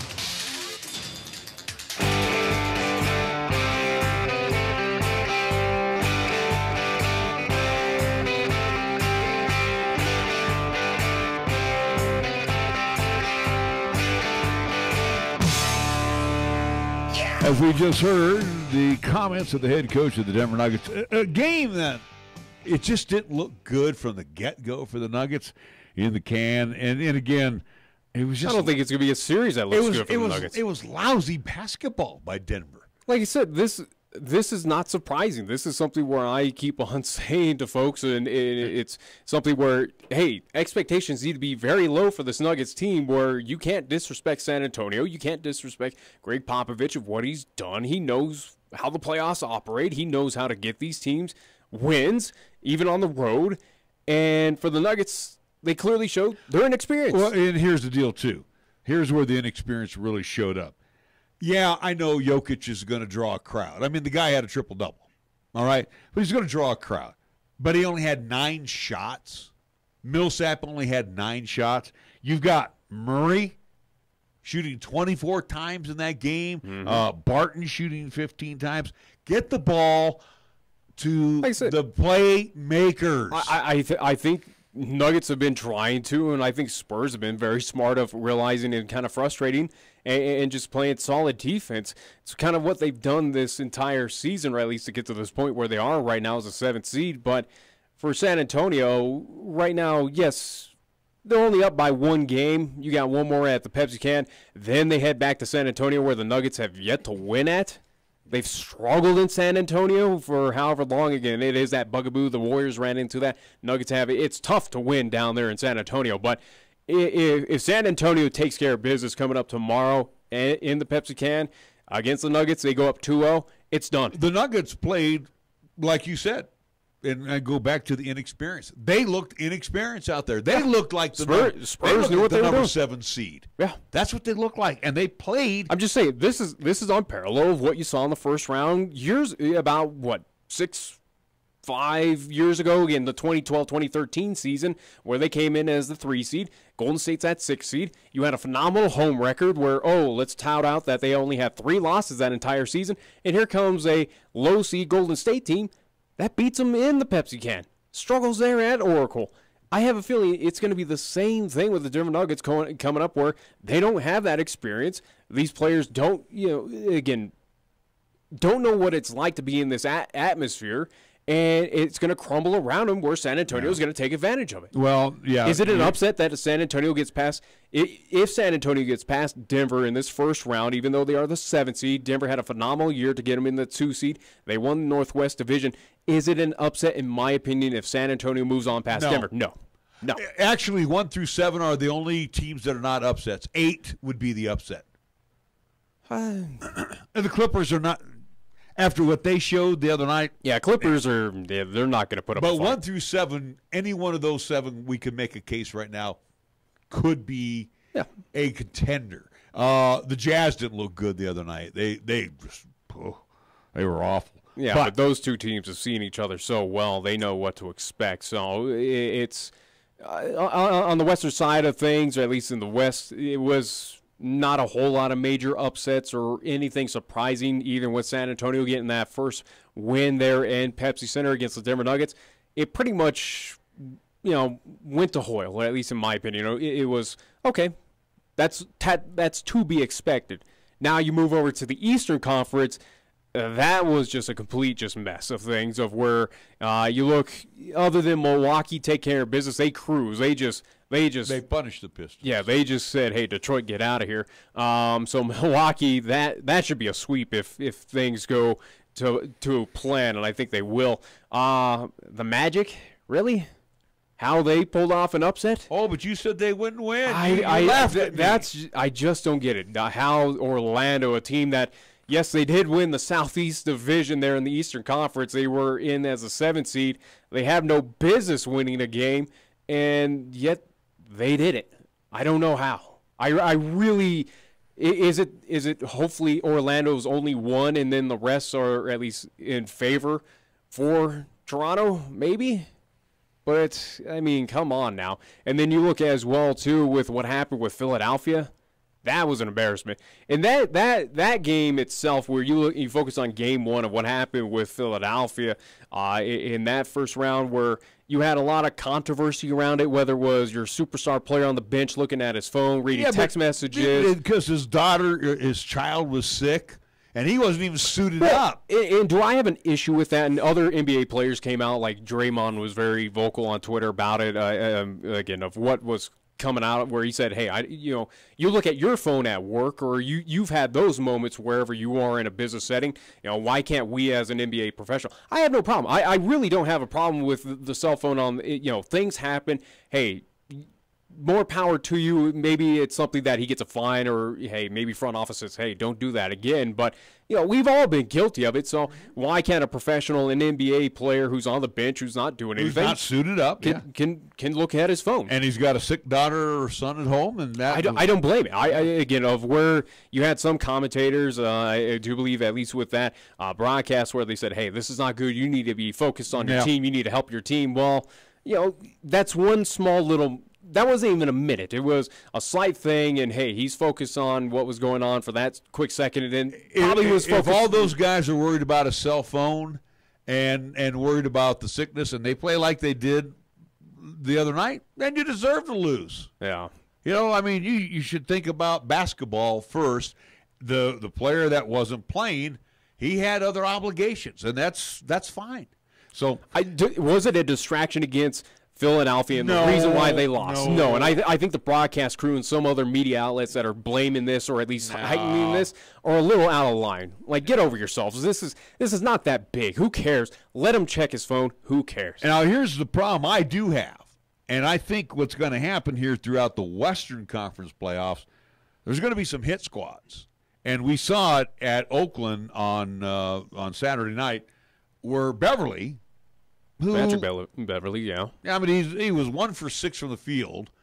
And it can be a hothead. And he started lipping off to KD, and again committed that foul from behind, which was you could see what was going to happen. But these are also, too, whether, the natural rival, I would assume, or at least for the Golden State Warriors, would be the Lakers, or maybe Sacramento as well. But right now, they are an L.A. team. The Bay Area definitely hates Los Angeles. Again, that ruminates with those players between those two, so it's kind of like a Dodgers-Giants kind of rivalry where they both hate each other, and it just got heightened here where, again, everything's on the line, and you saw those two jawing at each other, and, eventually both got tossed. But KD has to understand, and we saw this. But again, we saw this is something for the Clippers ago. that they understand that they're going to try and get under the skin of the Warriors, because you're going to have KD that can blow up instantly. Draymond can, Boogie can. You have a lot of entities on that team where if you get under their skin and kind of poke that bear, they're gonna find their ways out. Again, what happened 3 years ago when Draymond got benched? Yeah, in the finals? Yeah. Oh, because again, if you get X amount of technicals, you're benched. You lose a game. So the Clippers are not banking on that. They're going off of what I'm saying of where you have three big entities on that Warriors team where if you get under their skin enough where you can kind of taunt them or you basically make them look foolish or however, Beverly, at least with KD, kind of put on the theatrics and said, hey. A guy who scored 3 whole points basically got one of your big scorers out of the ballgame, even though the game was not in doubt at the time. No. KD had 23 points, but again. But if you're the Clippers, hey, you got the job done, essentially, Beverly, where you're not helping us on the court or you're not doing anything offensive-wise. Well, let's take away their key piece of KD, and guess what? It worked. Well, to an extent where he was sitting, but the Warriors still took care of business. So that proves to me where Clippers are going to try and be that somewhat dirty team, possibly, or at least try to have targets on those players' backs to see if they can get them ejected and try to win that way. But it also shows to me that the Warriors, if you do lose Draymond, you lose KD, you lose Boogie Cousins, you may lose Steph, you may lose Clay, whoever, if they are ejected, which all 5 can absolutely at least happen too, it doesn't really matter because the Warriors still can get it done. They can still win without those entities. They'll get it done against the Clippers, and they should get this thing done in 4 straight. Well, and right now, you, especially Patrick Beverly, you're going to hear it tonight from Oracle. You are definitely going to get booed out of that building, along with the rest of the L.A. Clippers, where, again, a fan base that already hates everything Los Angeles. It's going to be, I think, even more heightened, even more energetic Oracle coming up tonight where those fans are going to hate on the Clippers. You're going to actually see Golden State Warriors probably the fan base be as ugly as they possibly can tonight towards Beverly. Oh, yeah. Because, again, absolutely, Warrior fans don't forget things. And again. Well, any franchises don't. No, but you go back, you could see what it is. It's a setup. No, clearly it was. And the setup is the same thing that happened to Draymond in that second championship series run against the Cleveland Cavaliers. It's a setup to get under the skin, like you said, and then eventually, again, here's the NBA office going, okay, KD now has technical. Oh, we're going to bench him in Game 3. Well, and apparently that's the rules or something like that. That they kind of, it felt like they just made up there in the finals, but that was, again, years ago. But it is something where, at least for the Clippers, they're trying to use that to their advantage. In a way, hey, I don't blame you. I understand. They would have Beverly go bye-bye. They don't have a problem with Beverly getting Again, booted. he's not contributing, so, hey, right. in a way, hey, you're not helping out the team. Instead, do this for us. It's, maybe on the same parallel with baseball of, hey, said pitcher, you're not doing anything. Go out there and plunk a guy or something like that to kind of get your team fired up or something or cause something. It's somewhat on that same vein, but I get it what Los Angeles was trying to pull last night. I wouldn't doubt that they're going to try it again where let's be honest, though, that whole team, maybe Clay and Steph are your targets that are probably not going to get at least too much into that hot-headedness. No, they'll go after Boogie. They'll go after Boogie or Draymond tonight. I'll bet you. Probably. Because what's going to happen with KD, he knows now that he knows what they're going to on him. He knows what they're going to try and pull on him, and I would hope that Steve Kerr and the rest of that crew, or at least Draymond, and also to DeMarcus, as he came out recently, says he doesn't want to be referred to as Boogie anymore. He doesn't like that. But for Cousins, though, I would hope that those two entities, as much as they are energetic, they're all about their teammates. They're all about kind of standing up and not being bullied. It's something where they need to know their limitations, not read into those emotions, and not feed the fire that is going to be the LA Clippers and those players that are going to try and get them ejected and try to win kind of the cheap way, so to speak, for them to at least have a shot against the Golden State Warriors. Because at this point in time, LA, after the game, at least game number 1, Clippers have no shot in this series. Oh, no. And again, they're the only team, as you mentioned, in the West that doesn't have a shot. If they get a win in Los Angeles, I'd be shocked. I really would be shocked. They could. I think what you're going to see now with the Warriors, and again for tonight, I see them putting the gas. I think that's what they're going to do. They're going to definitely put. They're not going to take their foot off the pedal. They're going to definitely get to put the foot on the necks of the LA Clippers and just say, "Hey, get out of our way. You're not even worthy to take us on here in the playoffs." And I think that's absolutely what's going to happen. Is Golden State should rout them once again. There should be no reason, especially with the crowd now being amped up by this. It's all heightened around the Clippers, especially one Patrick Beverley. It's something where this game number 2 is going to be so energetic, so in favor of the Golden State Warriors, that the Clippers, they're not going to have a prayer coming up. Absolutely. Let's be honest. Yeah, I agree. But, moving away from that series, as we can keep on NBA, as we don't need to take a break right now. But you look coming up for the Nuggets, what needs to happen for the Nuggets? Obviously, Coach Malone talked and kind of alluded to it, is, shots need to fall for the Nuggets. But is that all they need? Is that all they need to get over San Antonio, get a win in game number 2? You got to go coming up tomorrow. You got to go to the guys that brought you to the dance. If Jokic is only going to get 9 shots, yeah, but he's going to be spotlighted. We know that's fine. So Steph, so's KD. They're spotlighted all the time too. If Jokic is going to be spotlighted, who is that player that needs to step up and kind of shine for him? Is it a Barton? Is Millsap? Paul Millsap is the one that's got to. He's got to straighten up, and he's got to. If they're going to step right in the face of Jokic, Millsap's got to be the guy that's got to be down the baseline or hitting those little short-range jumpers. He's the one that's got to hit. Yeah. I think that's Barton and Murray aren't going to do it. Well, they need to. I think it needs to be a full effort by the Denver Nuggets to at least up in San Antonio. In general of this series, not necessarily in Game 2. Will the Nuggets win Game 2 if they are to get those shots to fall? It's hard for me to believe. Because San Antonio right now is showing a team that is playing with their hearts on their sleeves. It's a team that is showing that they're not afraid of that number 7. Pop out Coach Malone, and that's what's going to happen. It's going to be the wily veteran and Greg Popovich against Mike Malone. I'll take that wily veteran who's won championships. He knows how to win.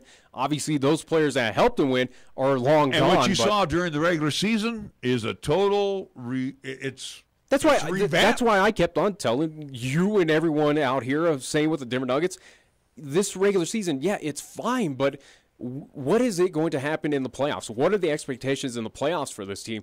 And I've been saying you got to keep this expectation low this season, at least for the Denver Nuggets, where don't anticipate the whole world. But you would like to see them at least get through the first round. But I don't think it's going to happen. It's when your first round matchup is against San Antonio, a team that is a franchise that's been in the playoffs for 20 years straight, about something Forever. like that. Yeah, they've been there for however long. These players that have developed and been a part, they know the Spurs franchise. They know what Greg Popovich is all about.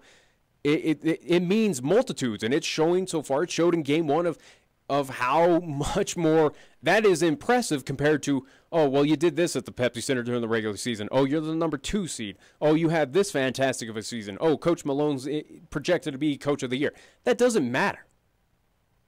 What it matters is that experience, that veteran leadership, that team that knows how to ramp things up, find that momentum, find that firepower in the playoffs where, hey, it's win or you go home. Speaking of playoffs, we're not even close to it yet in Major League Baseball, and we need to turn our thoughts to baseball here, so we do need to take a timeout. We come back. The worst in the West meeting the best of the West. And, of course, other things that happened over the weekend. We're back after these words. Taco John's presents Olay the Day Pep Talks. Good game, boys. You showed some real fight. Like when Wachowski put that hit on our own mascot. Solid work, son. Okay, Friday was for football, but Tuesday is for tacos. Taco Tuesday at Taco John's. It's a sacred holiday where we eat tacos repeatedly until I get full. Save big every Taco Tuesday with crispy beef tacos for just 99 cents. Get some rest, boys, because come Taco Tuesday, we olay the day. Olay the day at Taco John's. We're starting our 14th year, and we still believe in putting you first by making it easy to own a new Kia vehicle. I'm AJ Miller for Kia of Cheyenne, and right now, we can help get you into a new 2019 Kia Sportage for less than Honda CR-V, Toyota RAV4, or Ford Escape.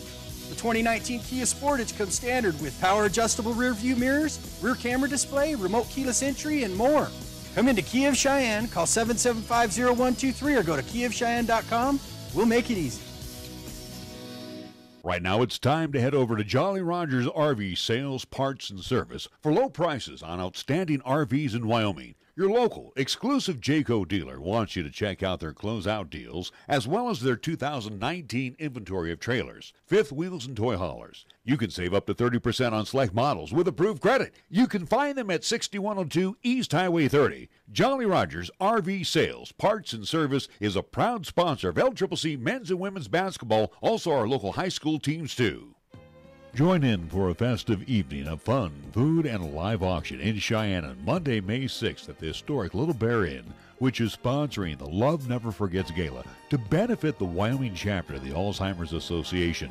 The event is being held to support the services provided on behalf of the nearly 30,000 Wyomingites affected by this relentless form of dementia. For more information, call the Alzheimer's chapter at 316-2892. That's 316-2892. Or visit First Tier Bank at 1508 Stillwater Avenue for your tickets. Remember, at First Tier Bank, you'll find the best rate on a 27-month CD with a 3.10% annual percentage yield.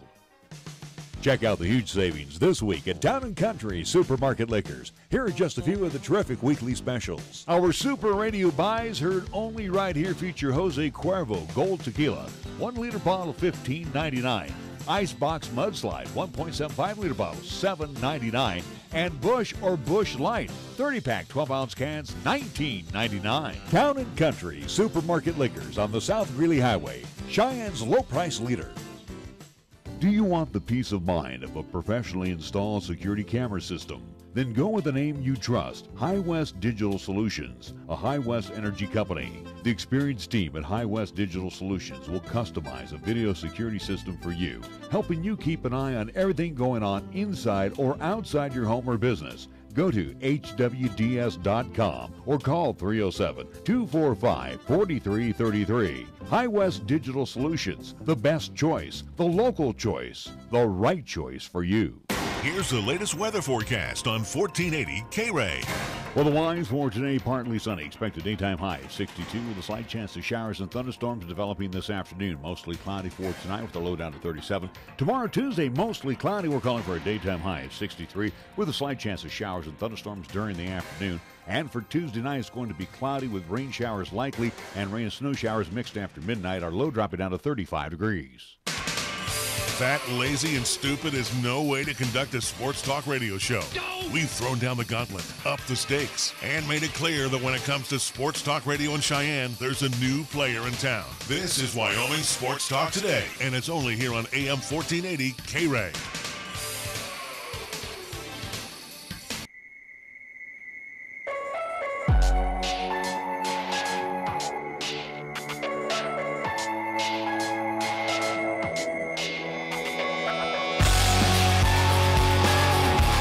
Back on Wyoming Sports Talk today. Before we get to baseball, a couple basketball side notes. Luke Walton has a new address as the head coach of the Sacramento Kings. I told you it was going to happen. And then the Lakers decided to go in-house for their next coach. Yeah.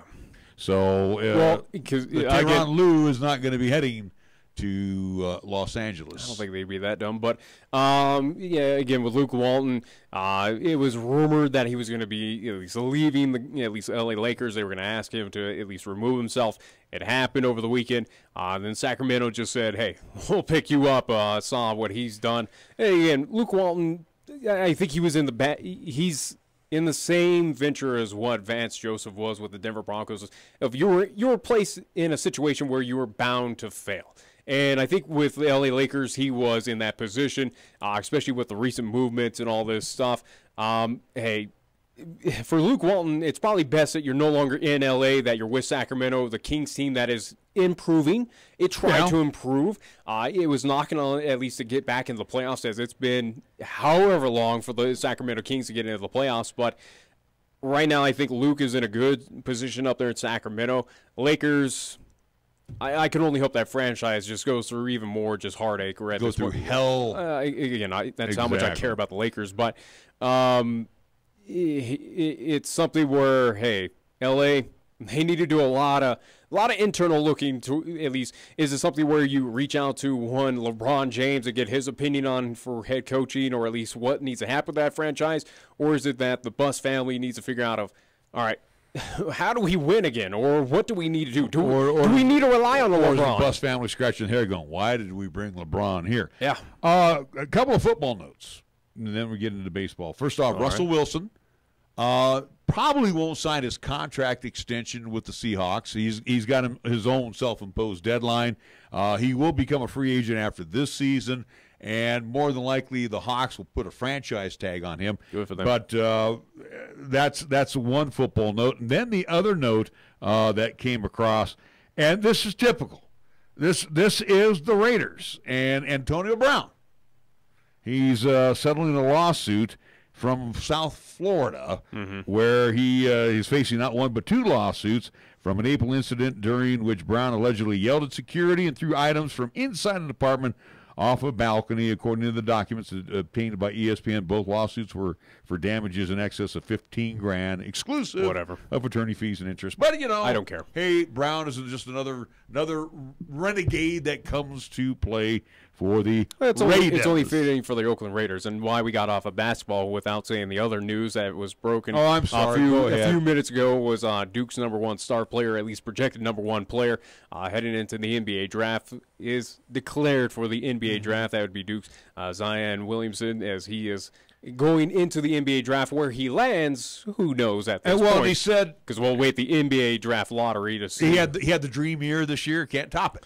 Well, and with the injury and everything, the big scare that happened to him, again, getting that outside, at least talking about him from the figureheads of saying, hey, enjoy this year and get your money, or at least while your draft stock is high, go to the NBA. And I think maybe that pressure got to him. He didn't realize that. I'm just saying, okay, I had my chance. I had my fun. Okay, I'm projected to be #1 overall in the NBA draft. A lot of money to be that franchise player. Okay, I'll do it. And I think it was a smart move. All right. Major League Baseball. All right. We are 10th of the way through the season.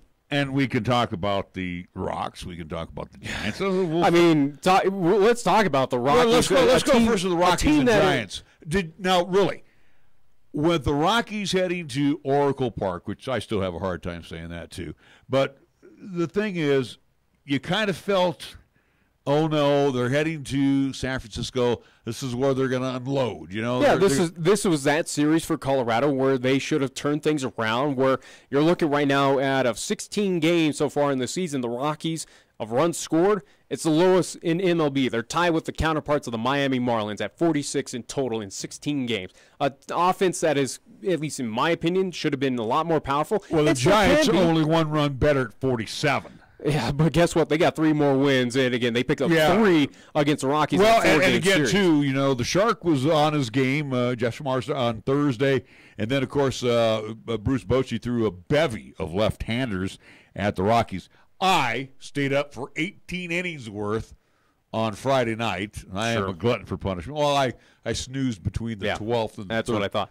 Either way, though, But, again, Giants take 3 out of the 4 against But the Rockies. they're not an offensive juggernaut. They've got 47 runs. No, I scored. think what the Giants have, and it proved this past weekend, is where offense struggles for them as well. But the pitching is what keeps them. They got a good pen. 55 runs allowed so far compared to 78 for the Colorado Rockies. I think their bullpen is going to be a more of a saving grace for them this year.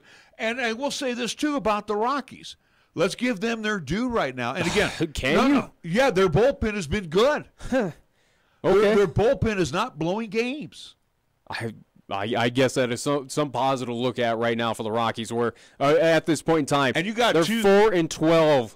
4-12. They're the worst team in Major League Baseball. But you have one of your pen guys, McGee, and then you also have Russin, 2 bullpen guys on the injured list. Again, there's no more DL. It's an injured list. Oh, yeah. You got Dahl on the injured list right now. Sensatello's supposed to come off tonight to throw against the Padres. So you got 3 pitchers. Does that change? Does that, of any of those players being on the IR, or at least the injured reserve list, does that say, okay, now when they come back, the Rockies are going to be that juggernaut, or at least that NL West? Dahl was hitting about 340 before he went down. The whole team right now, let's be honest, is struggling to find runs. I don't think he's going to be that piece of I know, but Ryan Ryan McMahon, Murphy went down after game 2.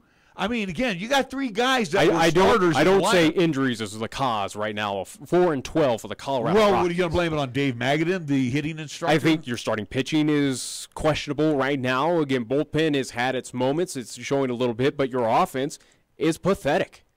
And that's 1 through 8. It's been completely pathetic right now.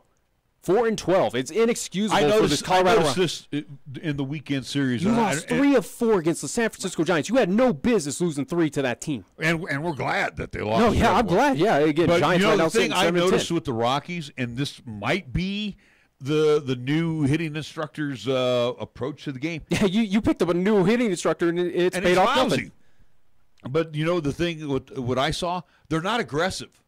If you had watched the games, and again, you look at a guy like Mad Bum. Mad Bum's around the plate all the time. Even Smarsda is too. But the thing that I noticed with Rockies, they're very passive at the plate. They're not swinging at that first pitch. Knowing that pitch from Mad Bum. Are you talking pitchers or just players in general? Because you just listed pitchers for I'm the talking Giants. about the Rockies hitters are sitting there and they're not attacking. They're passive. They'll go behind in the count 0-2, or they'll swing on the 3rd pitch. They're not. And maybe that's at just that the team first in pitch. general of just being behind this kind of slump that they're in, and it's a hesitation of No one's aggressive. No one's taking the bull by the horns and going, "Hey!" And again, throws a strike. Let's get it. I think that ties in well where you're 4-12, and again, that relays on the whole team of do I want to swing at this first pitch? Do I want to swing at this first strike? Because what if it ends up in an out and I don't produce a run or get on base? It's a mentality kind of game right now that the Rockies seem to be playing with themselves that have led to them being right now, again, 4-12 on this season. A team that, with the win yesterday, came off an 8-game losing streak. 8 games in a row. Yeah, let's go down the list of the Rocks here. Here's what they're hitting as of today. Blackman, 234. I was going to say, you probably have change more in your pocket than they do average. Nolan, 254. Story hitting 242. How about Ian Desmond?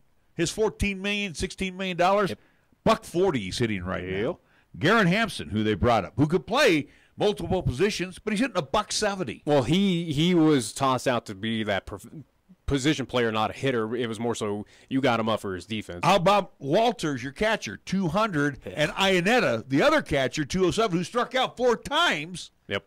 He got the silver sombrero coming in as a pinch hitter in Friday night's game that went 18 innings. Mm-hmm. So, again, he contributed to that K, at least out in the outfield, the Ks, where it went a little bit tilt out there where they didn't have enough K markers. 24 Ks by the Rocks. $172 by Reynolds.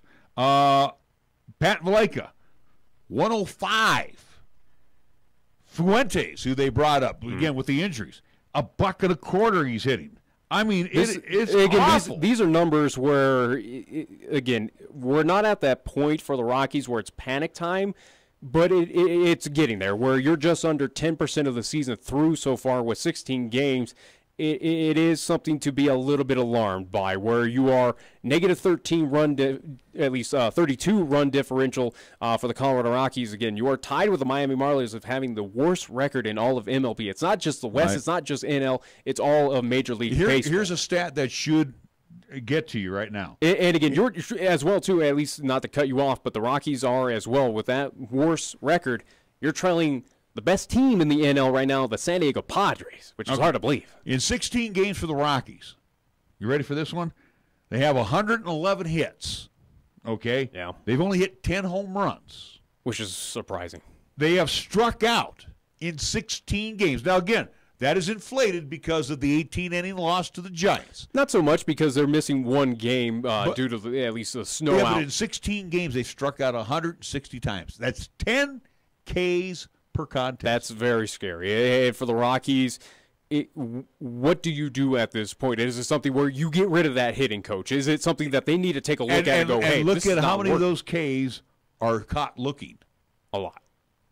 I don't know what the exact stat, but that's the stat that glares at you right now. 160 Ks, and it's not fun to watch, especially even yesterday. Now, pitching, Ramon Marquez, he pitched the gem yesterday, and you knew the Giants were going to lay an egg sooner or later, and they did. I mean, their offense is worse than Rockies. Let's be real honest. They found a way to beat them, though, 3 out of 4. Pitching. Yeah, again, that's why I'm saying the Giants, where they've only got one more run, at least in total, over the Rockies, and they played one more game than the Rockies, but that pitching is held true, where they have a negative 8 run differential compared to, again, negative 32. The only other worst team behind them is the Marlins with 34, at least at negative 34 run differential. So the Rockies, where they should be an offensive powerhouse, that offense is pretty much on ice right now, kind of how it's been out here in the Rocky Mountain region with the recent snow and everything.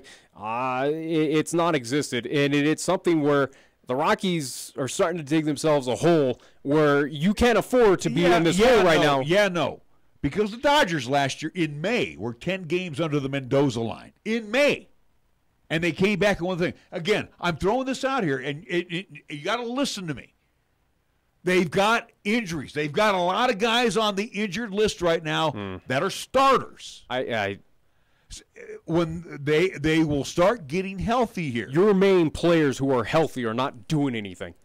Your main contributors to this team, again, of a Dahl. Dahl's hurt. I'm just saying, with him coming back though, being on at least on the IR, is it something where I considered him that power player to lead this Rockies team to the NL West division title? He's among the conversation, but it's not resting on the shoulders like an Arenado, like, again, some of the names that you've listed where they're batting sub 300. But you're also barely getting in. Also, too, you get a Daniel Murphy in the offseason to take over where you have a hole at second base with LeMahieu saying bye-bye. Murphy's he's a bona fide 300 hitter, and he's not playing.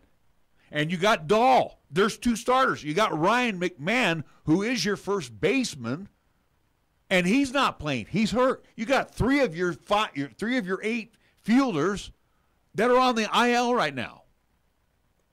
For me, those 3, it's not a valid excuse for where they're at right now. I don't think it's a valid excuse because you have other pieces. You have other entities on this team that could be picking up the slack, especially on the offense. The bench is not that good, Nick.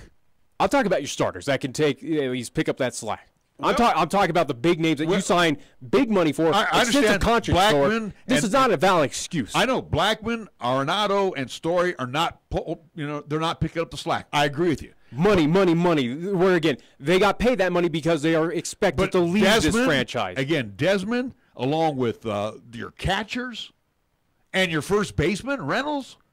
Right now, those 3 right now they're not even worth keeping on the team. And Desmond is going to go bye-bye. They got to get rid of him. He's just in all the years he's been there, and he's a good fielder. I will give him that. He's not bad, but he's just not a hitter. He's a whiffer.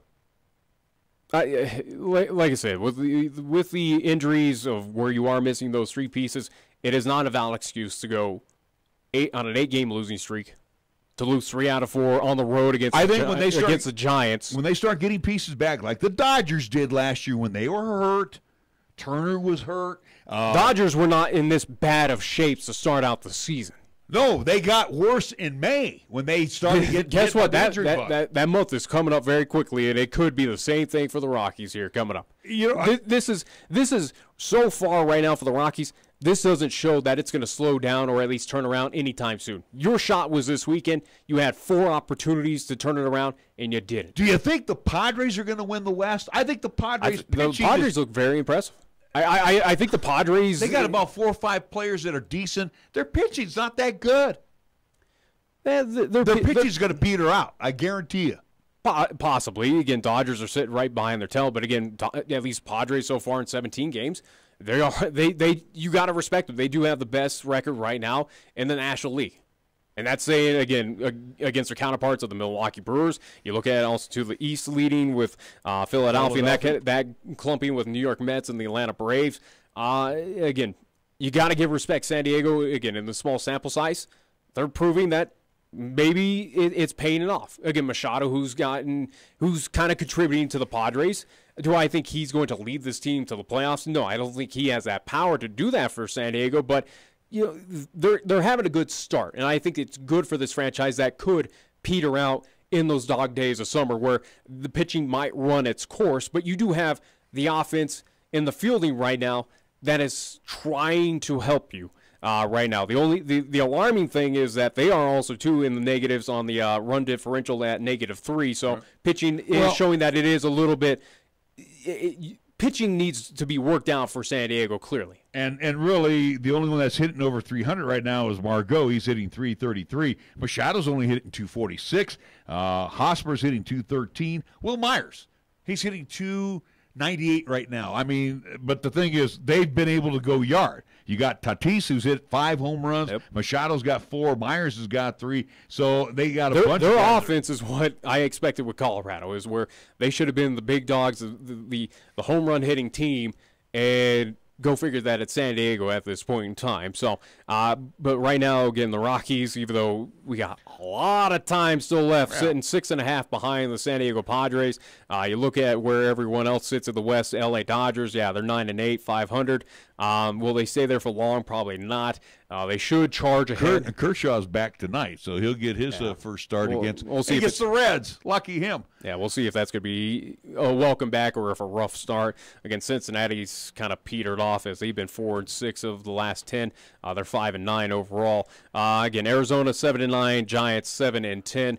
And then looking at, as we're at the top of the hour, just to give quickly at least standing update. Tampa Bay Rays 12-4, leading the East. Minnesota Twins 8-4, leading the Central, and the Seattle Mariners 13-5, leading the AL West. And Houston's a game behind them as they are starting to make their move right now. All right, coming up, we have